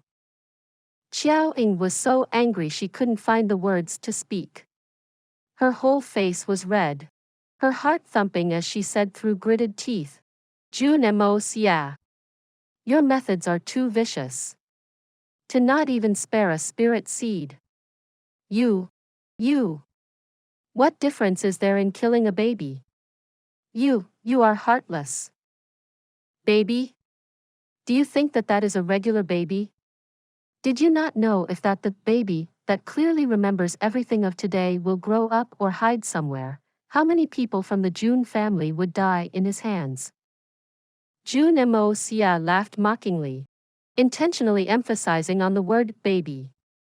Which is more precious? His one life or the numerous lives of my Jun family? If it was you, how would you choose? Let's not even talk about how he is less than a dog from the Jun family in my eyes. He smiled at Xiaoying and said, Beauty. Those that oppose me, even if they're dead. I can also drag him out and kill him again. Didn't I say this earlier? Now, do you believe it? This was too infuriating, and Xiaoying's entire body was trembling. Before the black ball of flame had landed on the ground, the tiny spurt seed was already completely burnt, not leaving a single ash. Zhan Mubai, a saint emperor of his own generation, cultivation of hundreds of years, had been completely extinguished and erased from this world like this. The black flame landed on the floor and continued to burn, slowly and gracefully. Although it was just a small ball of flame, it seemed like it could burn on forever. All the soil it came into contact with also slowly began to burn. Jun Moxie shook his hand, and that terrifying black flame instantly returned to his fingertip. With a flip of his hand, it vanished. A series of loud holler broke out from the other side. The remaining people from the three holy lands had suddenly all came charging over at the same time, their faces full of anger. Kill this demon. This brat is insane and savage. Kill him. Kill him and get revenge for Saint Emperor Zhan. Revenge for our brothers. Chu Wuhui yelled. All of you stop. Chu Wuhui's voice reverberated loudly. But everyone had already gone into a state of frenzy, and none of them obeyed his command. Jun Moxie's face turned as cold as ice. He chuckled coldly and said, Get revenge? Come. All of you come at me. This young master doesn't mind it at all. I express my welcome. A great welcome. Suddenly, with a flip of his hand, he hollered at the opposite side. Sink for this, daddy. A giant pit appeared with a loud rumbling noise. It was a huge hole that was bottomless. The experts, including the two saint emperors, all fell right into it, caught by surprise. Jun Moxie laughed to his heart's content, an extremely cruel look appearing on his face. With a flip of his right hand, that terrifying black flame reappearance once again. The one that had burnt the spirit seed was only a small ball, but right now, it was a giant ball of black flame that was about 2 zhang in radius. Jun Moxie narrowed his eyes and coldly commanded, Go! The black flame flew from his hand and exploded into numerous tiny smaller balls of flames, completely covering the air above the pit and slowly descending, leaving no room for escape. Stop! Hurry up and stop! Cheng Yin Xiao and Chu Wuhui yellowed quickly, flying over at the sight. But Jun Moxie was like the experts from the three holy lands, completely ignoring them. Since he had personally said that he would start the battle with life and end it with death, he had no intentions of letting all these people off. Now that there was such a God-sent opportunity, how could he stop? If the ones suffering the massacre were his own people, and someone yelled to stop, would Zhan Mubai stop? The answer was obvious. It was a completely ridiculous thing. Being soft-hearted to his own enemy was the greatest cruelty to his own family and kins. Jun Xie had never thought that he would do something so stupid that would allow his own kin to suffer while his enemies enjoyed. Pitiful cries and blood-curdling screams rang out continuously. They were screams that came from the soul. If one didn't hear it personally, they would be unable to imagine what sort of torture were these people in the pit undergoing. A pit like this, even though it seemed bottomless. But how deep could it be? Could it be capable of trapping saints and saint emperors? Everyone waited for a long time, but no one managed to come out. The experts in the pit were really in for bad luck. They had charged forward earlier, ignoring Chu Wu Hui's commands. Firstly, because they were angry for Zhan Mu Bai.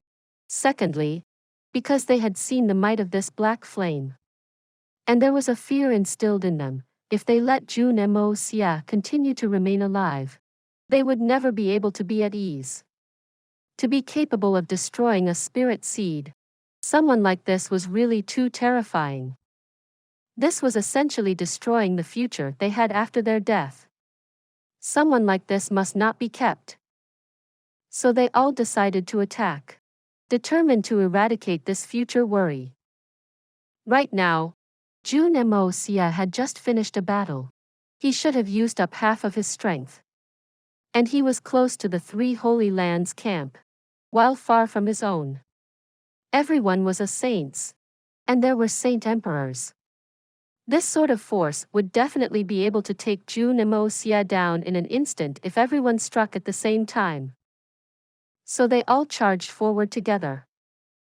But they had not imagined Jun Moxie was this terrifying. With a single lift of his hand, such a giant pit appeared on the ground.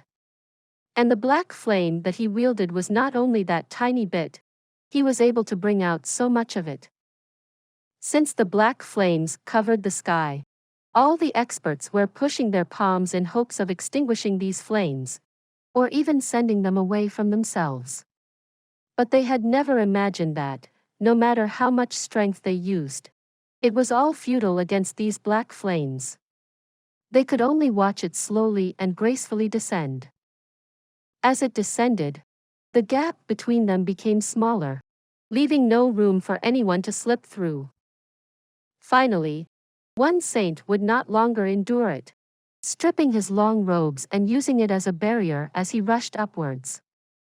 Everyone was stunned, watching this brave person who took the first try. If he was lucky enough to break his way out, then everyone else also can do it. Even if he couldn't make it through, if he was able to diminish a bit of the might of that flame, his sacrifice would also not be in vain.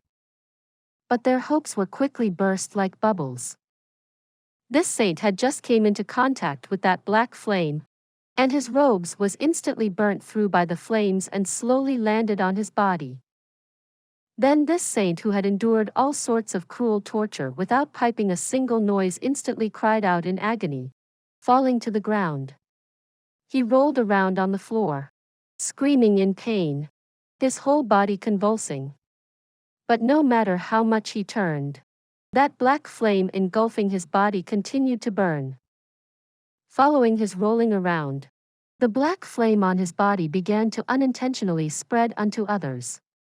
Then, those people also suddenly began to scream like mad, rolling on the ground. The black flame was like a plague, instantly engulfing their bodies. As they rolled, the black flame spread unto even more people. It was like a snowball. The flame began bigger and bigger.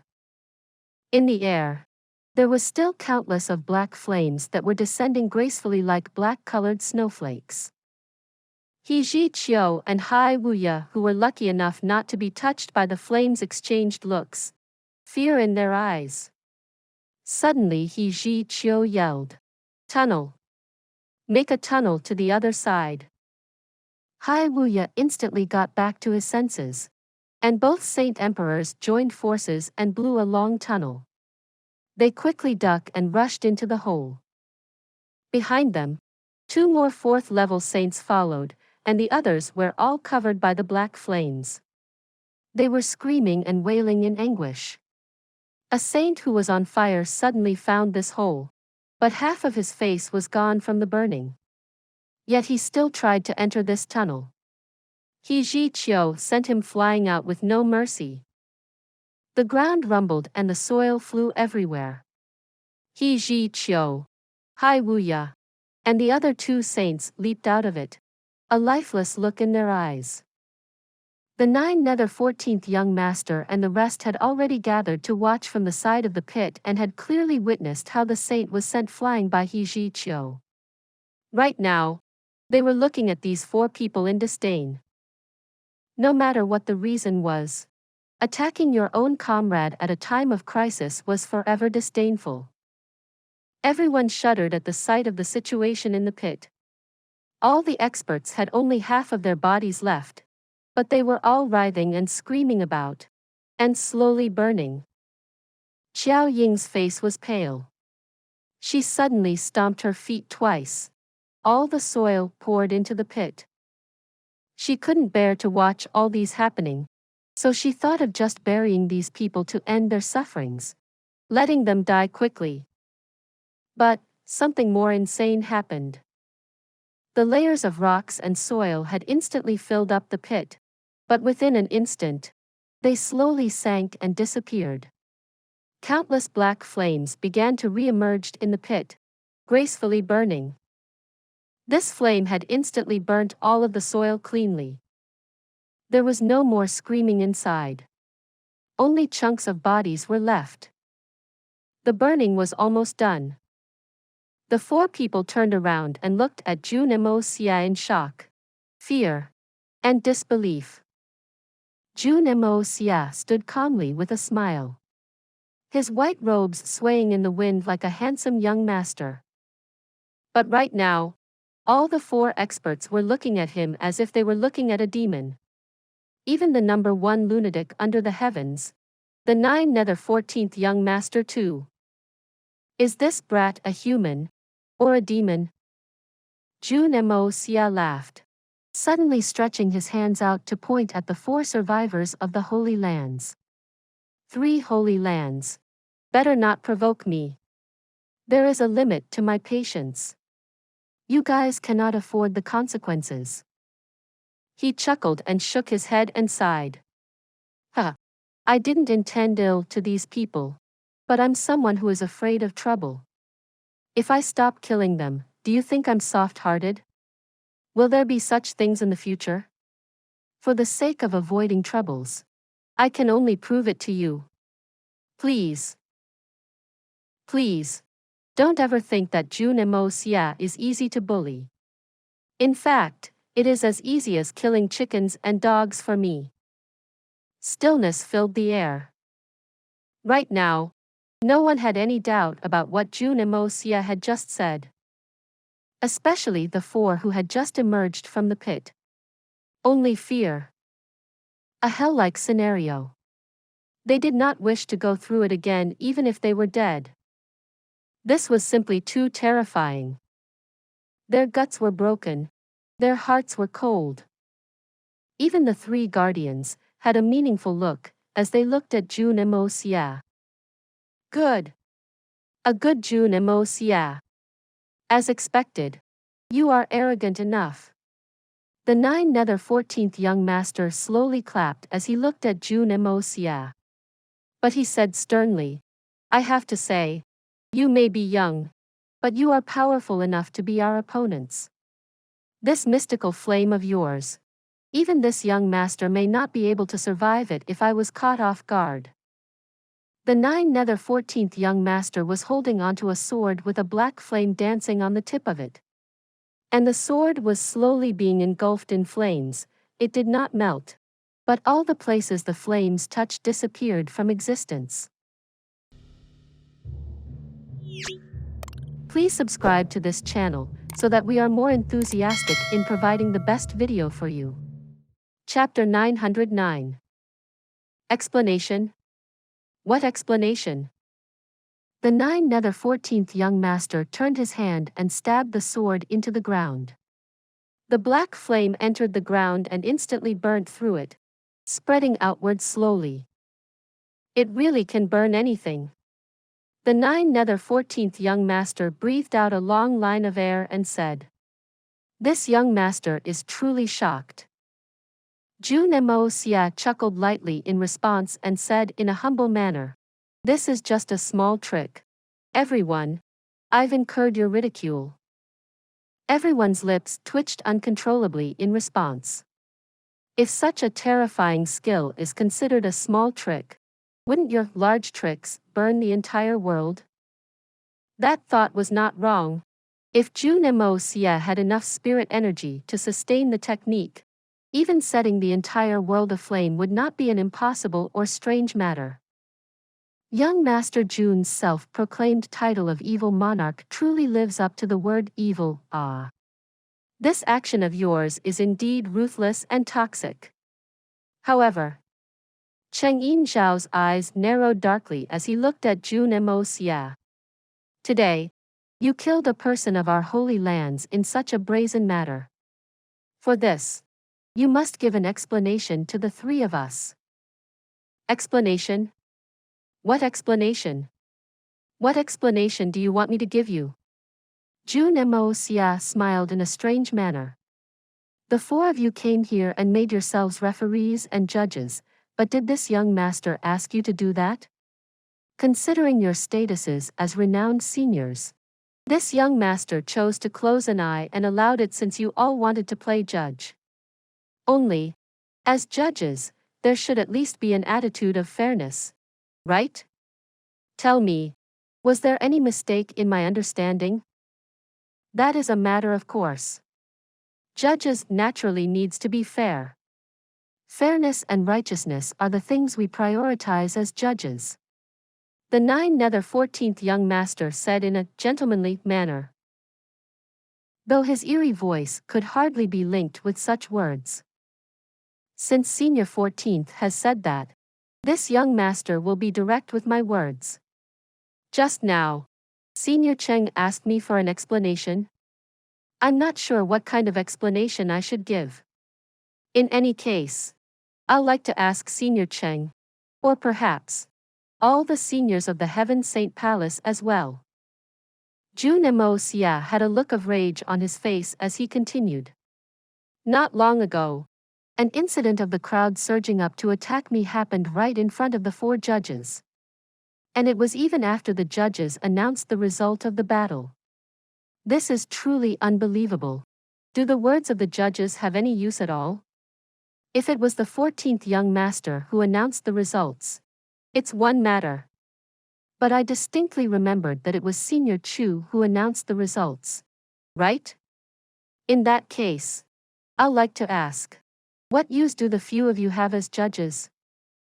Cheng Yin Xiao and the others were stumped. The truth was right before their eyes. And with their status, they would definitely not speak words that went against their conscience. You're speaking nonsense, brat. Surprisingly, it was actually the nether 14th young master who spoke to resolve the situation. However, he continued in a stern manner. How did they not fulfill their duties as referees? Didn't they shout, "Stop," just now? After saying that, he chuckled a few times in a manner of one taking pleasure in other people's misfortune. When Cheng Yin Xiao and the rest heard the nether 14th young master's words, they thought that this 14th young master was for once being a good person, helping speak up for them. But when they listened more closely, they realized, was this still helping them resolve the situation? It was clearly pouring oil on top of a fire. Beating the drenched dog. This junior had spoken wrongly. Senior 14th young master's words were right. This junior had indeed heard the two seniors shouting to stop them when those guys rushed at me. Jun Moxie said apologetically, and put on an extremely wronged expression as he exerted strongly. However, this junior does not understand. Even if we do not mention seniors' positions as judges, why is there no deterring strength given the positions of the three seniors in the Holy Lands? From the looks of it, the three seniors' commands are no different from a dog's fart to the people of the Holy Lands. I'm truly shocked. This junior was simply too agitated just now and didn't understand senior's assistance.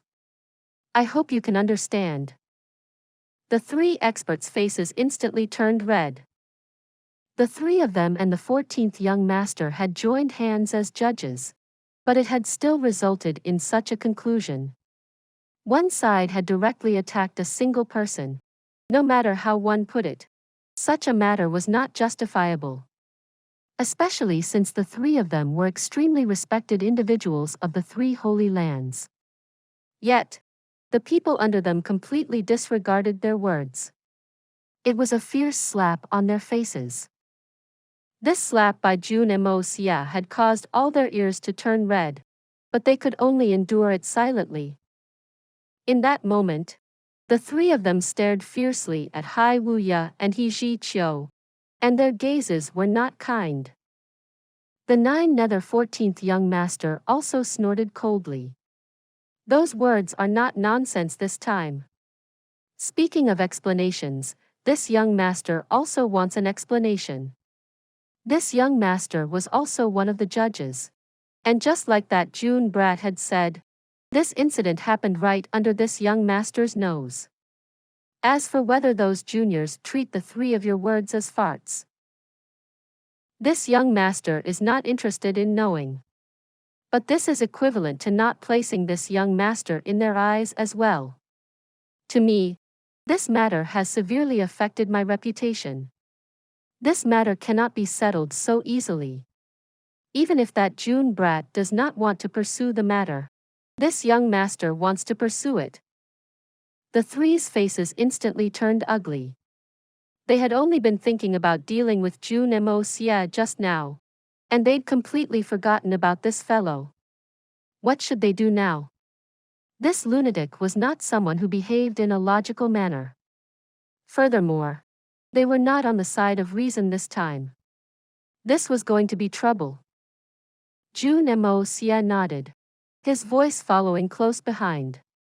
Exactly. Even if didn't talk about the problem of the 14th young master's face and reputation, there's still the matter of this young master's safety. If the three guardians wish to seek an explanation from me, this young master can still express some understanding. After all, so many people had died. However, those guys charged over just now. If this young master hadn't retaliated, perhaps I would have been torn into pieces by them in a mere instant. Unless I should have simply stretched my neck out and waited for death. Speaking and harmonizing in such a perfect manner, the two wretches forced the three guardians into a corner with their words, until their faces had turned into the same color as a pig's liver. Jun Moxie raised his chin and snorted coldly. Or perhaps to the three guardians, the Holy Lands are only allowed to win, while I'm not even allowed to retaliate? You guys sneak attacked and surrounded others with numbers. When they died, you sought the victim who managed to survive for justice and explanation. Isn't that a bit too ridiculous and lawless, three seniors? Is your Heaven Saint Palace so unable to take losses? As he said that, Jun Moxie beckoned with his hand and the black flames on the ground jumped up and formed into a ball in his hand before disappearing. The words, unable to take losses, had only just come out from Chu Wu Hui's mouth, when Jun Moxie returned it to the three of them. Little bastard. You're spouting nonsense. How are we unable to take losses? Cheng Yin Xiao hollered with rage. The three guardians were all incredibly enraged. However, there was nothing they could do, and they did not even have anything to retort with. Because they were originally not on the side of reason, and the matter of the group attack had just finished. If it was not them being unable to take the loss, what was it? Having no directions to vent his frustrations, Chu Wu Hui turned to Hai Wuya and the rest and scolded sternly. Shameful things. What are you all still waiting for? Hurry up and scam. Scram? Even if they want to scram, they can only go after giving this young master an explanation. The 14th young master snorted coldly and said, "Before I give the word, I'll like to see which one of you dares to scram." Cheng Yin Xiao forcefully suppressed his anger and after taking 2 large breaths, he gritted his teeth with difficulty. This matter was a mistake on our side. We seek Brother 14th's understanding.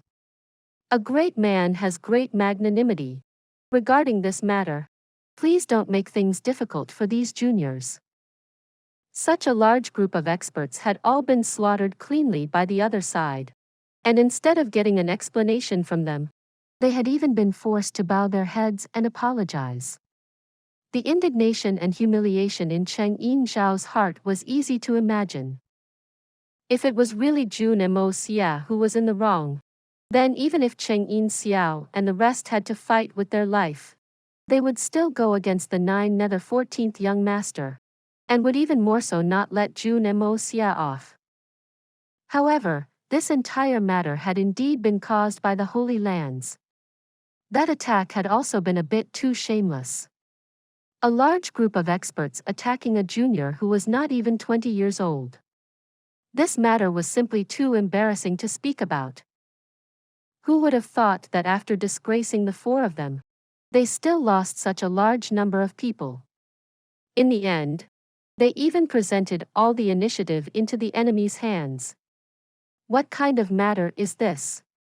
Even if you all don't want your face, we still do. Feck. What face do we have left now? All of it has been thrown far away already. Cheng Yin Xiao and Chu Wuhui gritted their teeth as they cursed in their hearts. When we return to the Holy Lands, none of these idiots will be let off lightly. We must sort them out properly.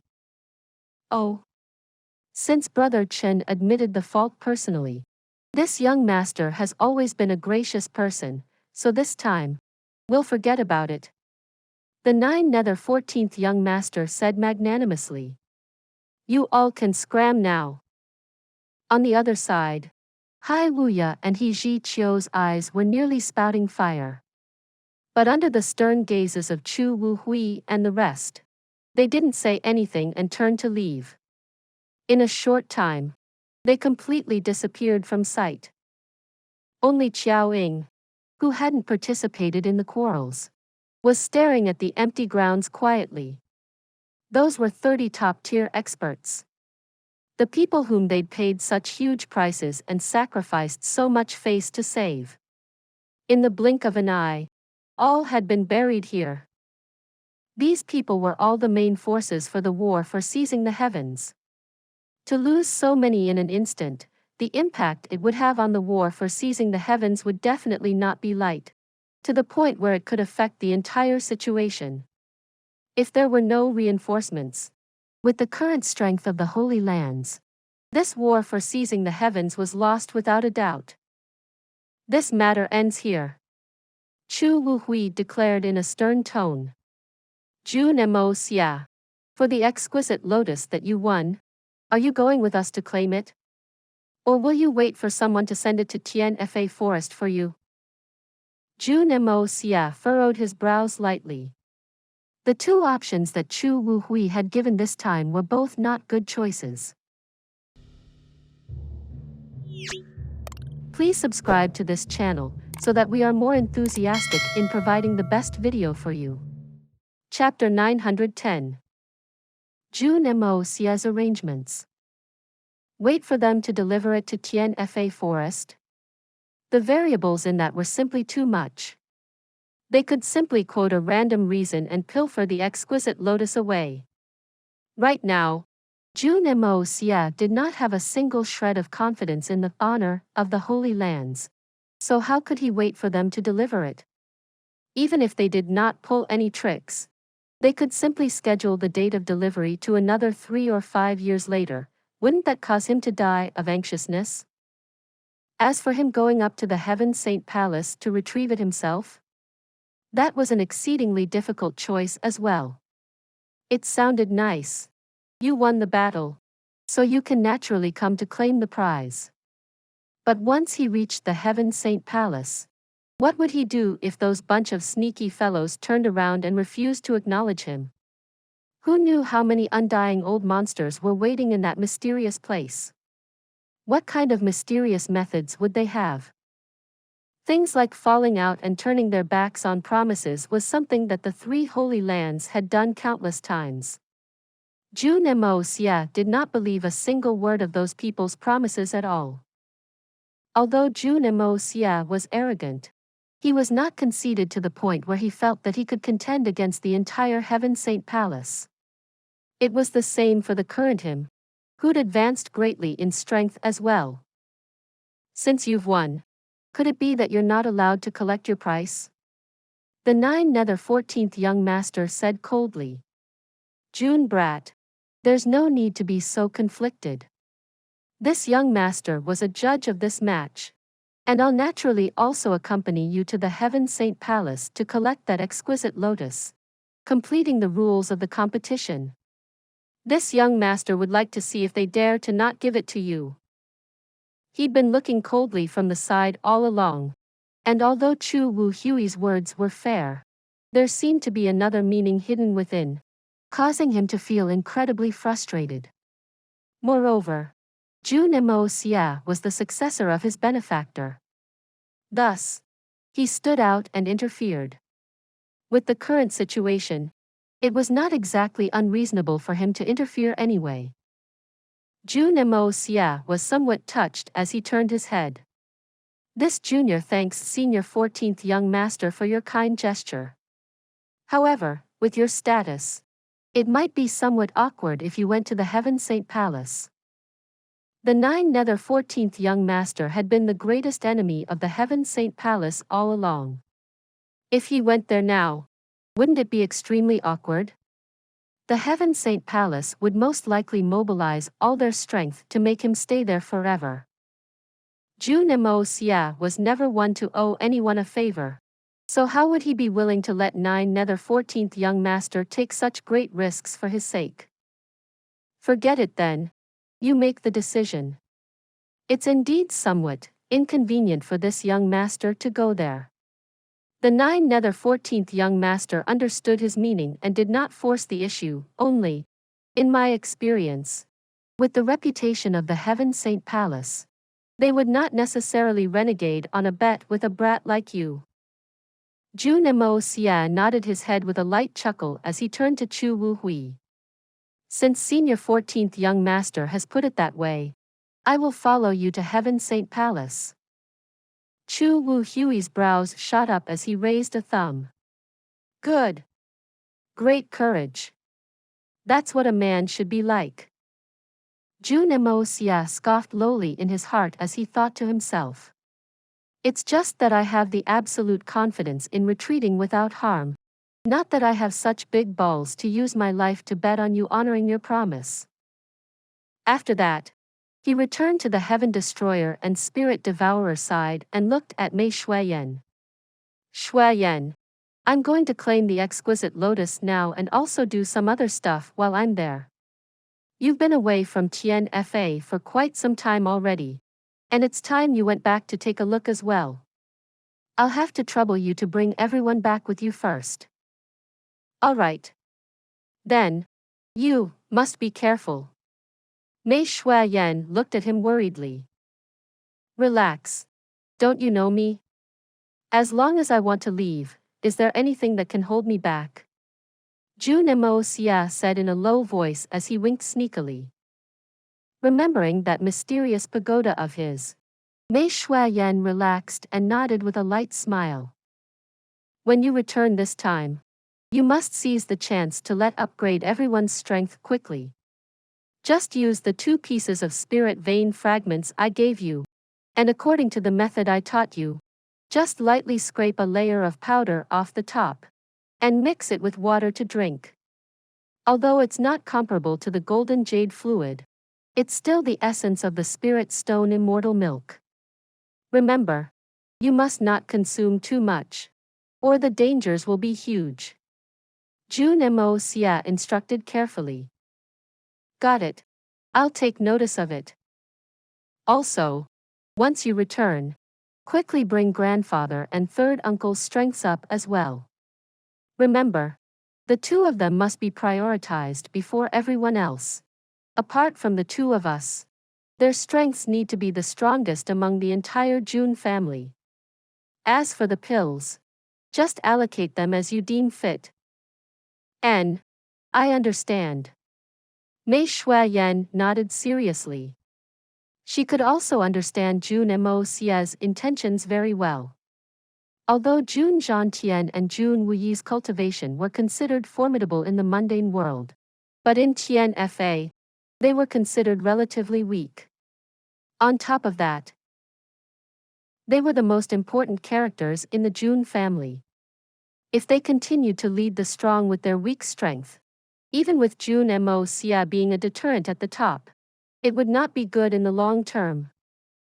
Thus, the most important matter right now was to raise the abilities of Jun Zhangtian and Jun Wuyi first. Even if the issue of their strengths were not mentioned, this upgrade would be important for extending their longevity. To be honest, I really miss Xiao Yi, Qing Han, and the rest. And mother as well. Mei Shuayan's face flushed slightly as she said. Relax. In terms of prestige, your position in the Jun family is higher than mine. When you return this time, they will definitely hound you and not let you go. At that time, we'll see if you still miss them. Jun Moxie had a strange smile on his face as he said this. These were not empty words at all.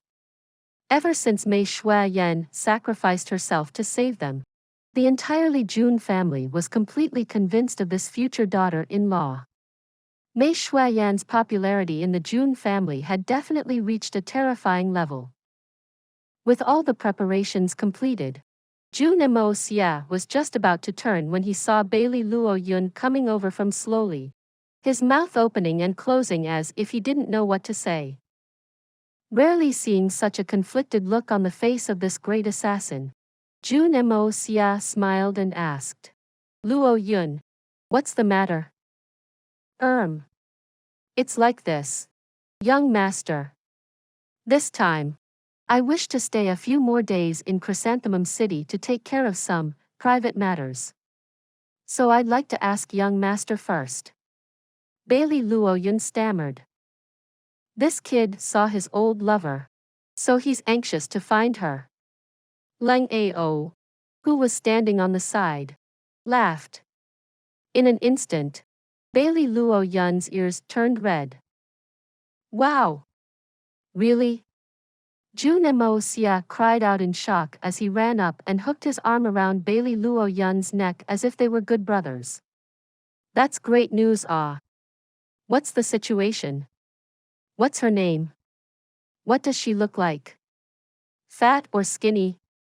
Tall or short? Which family is she from? How heavy is she? What's her 3 measurements? Do you have any nudes, Kiki? Bailey Luo Yun was instantly stumped. And he begged. Young master, please let me off. She's called Zhan Meng Dai. The Zhan family? Jun Moxie furrowed his brows slightly. He seemed to remember having met her briefly before. This girl's appearance was pretty, and she was an outstanding beauty. Only, he'd just killed the Zhan family's old ancestor a moment ago, and Bailey Luo Yun was actually talking about a match in the Zhan family. Although he wouldn't mind, but the other side. Young master can rest your mind at rest. I know what I have to do. Bailey Luo Yun's awkward face turned into a pained expression. I will tell her the truth. And if she chooses her family, and to become enemies with young master, I will not force the matter.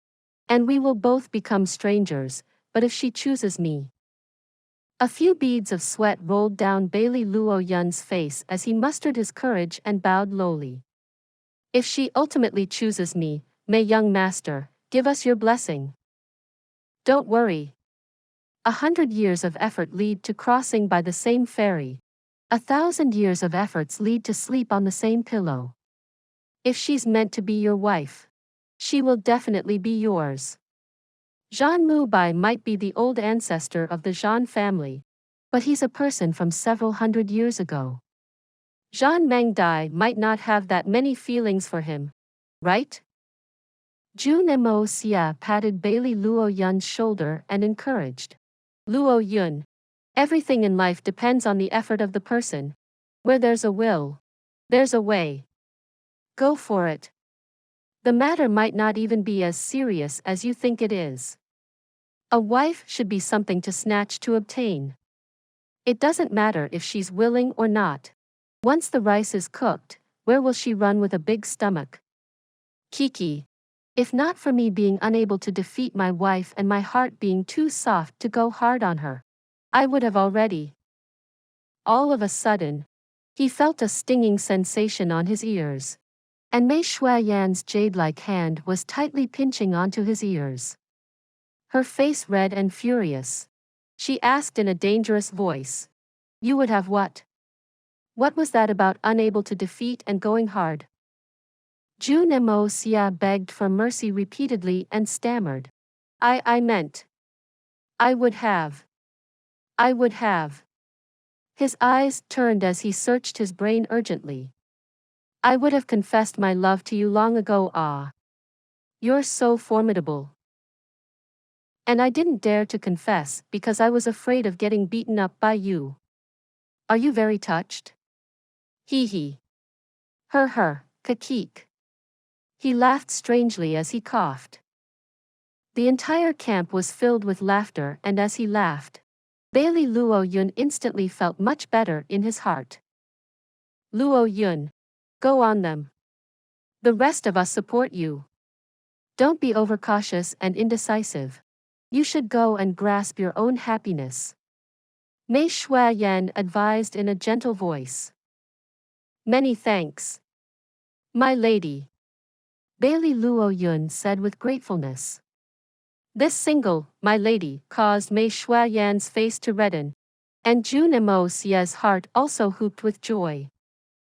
Why don't you bring a few more people along? Let Leng Ao accompany you, and also choose a section of people from the Heaven Destroyer team. Jun Moxie said in a domineering manner.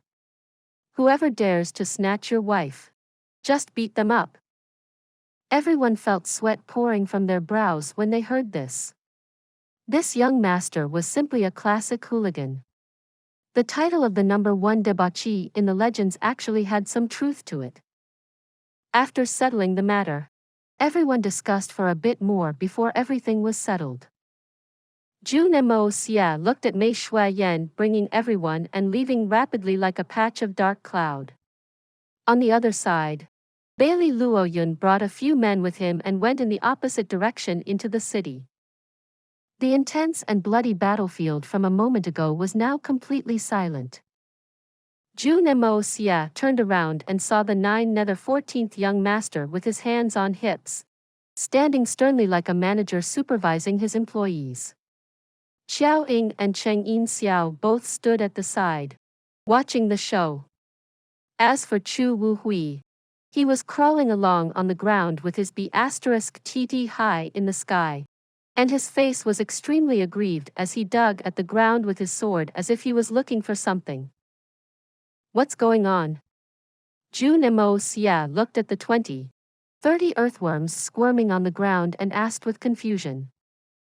Hearing him ask, Chu Wu Hui's face turned red and he gritted his teeth, continuing to dig without a word. His face was filled with an ugly look of aggrievement and pain, and he seemed like he wanted to cry but had no tears. Even if his chrysanthemum had been abused by 100 Xian beasts, it shouldn't be able to cause a guardian to display such an expression, right?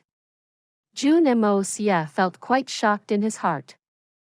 This story will be continued to chapter 911. For those of you who are not subscribed yet, please subscribe. The interesting and best stories will be updated. See you again in the next episode.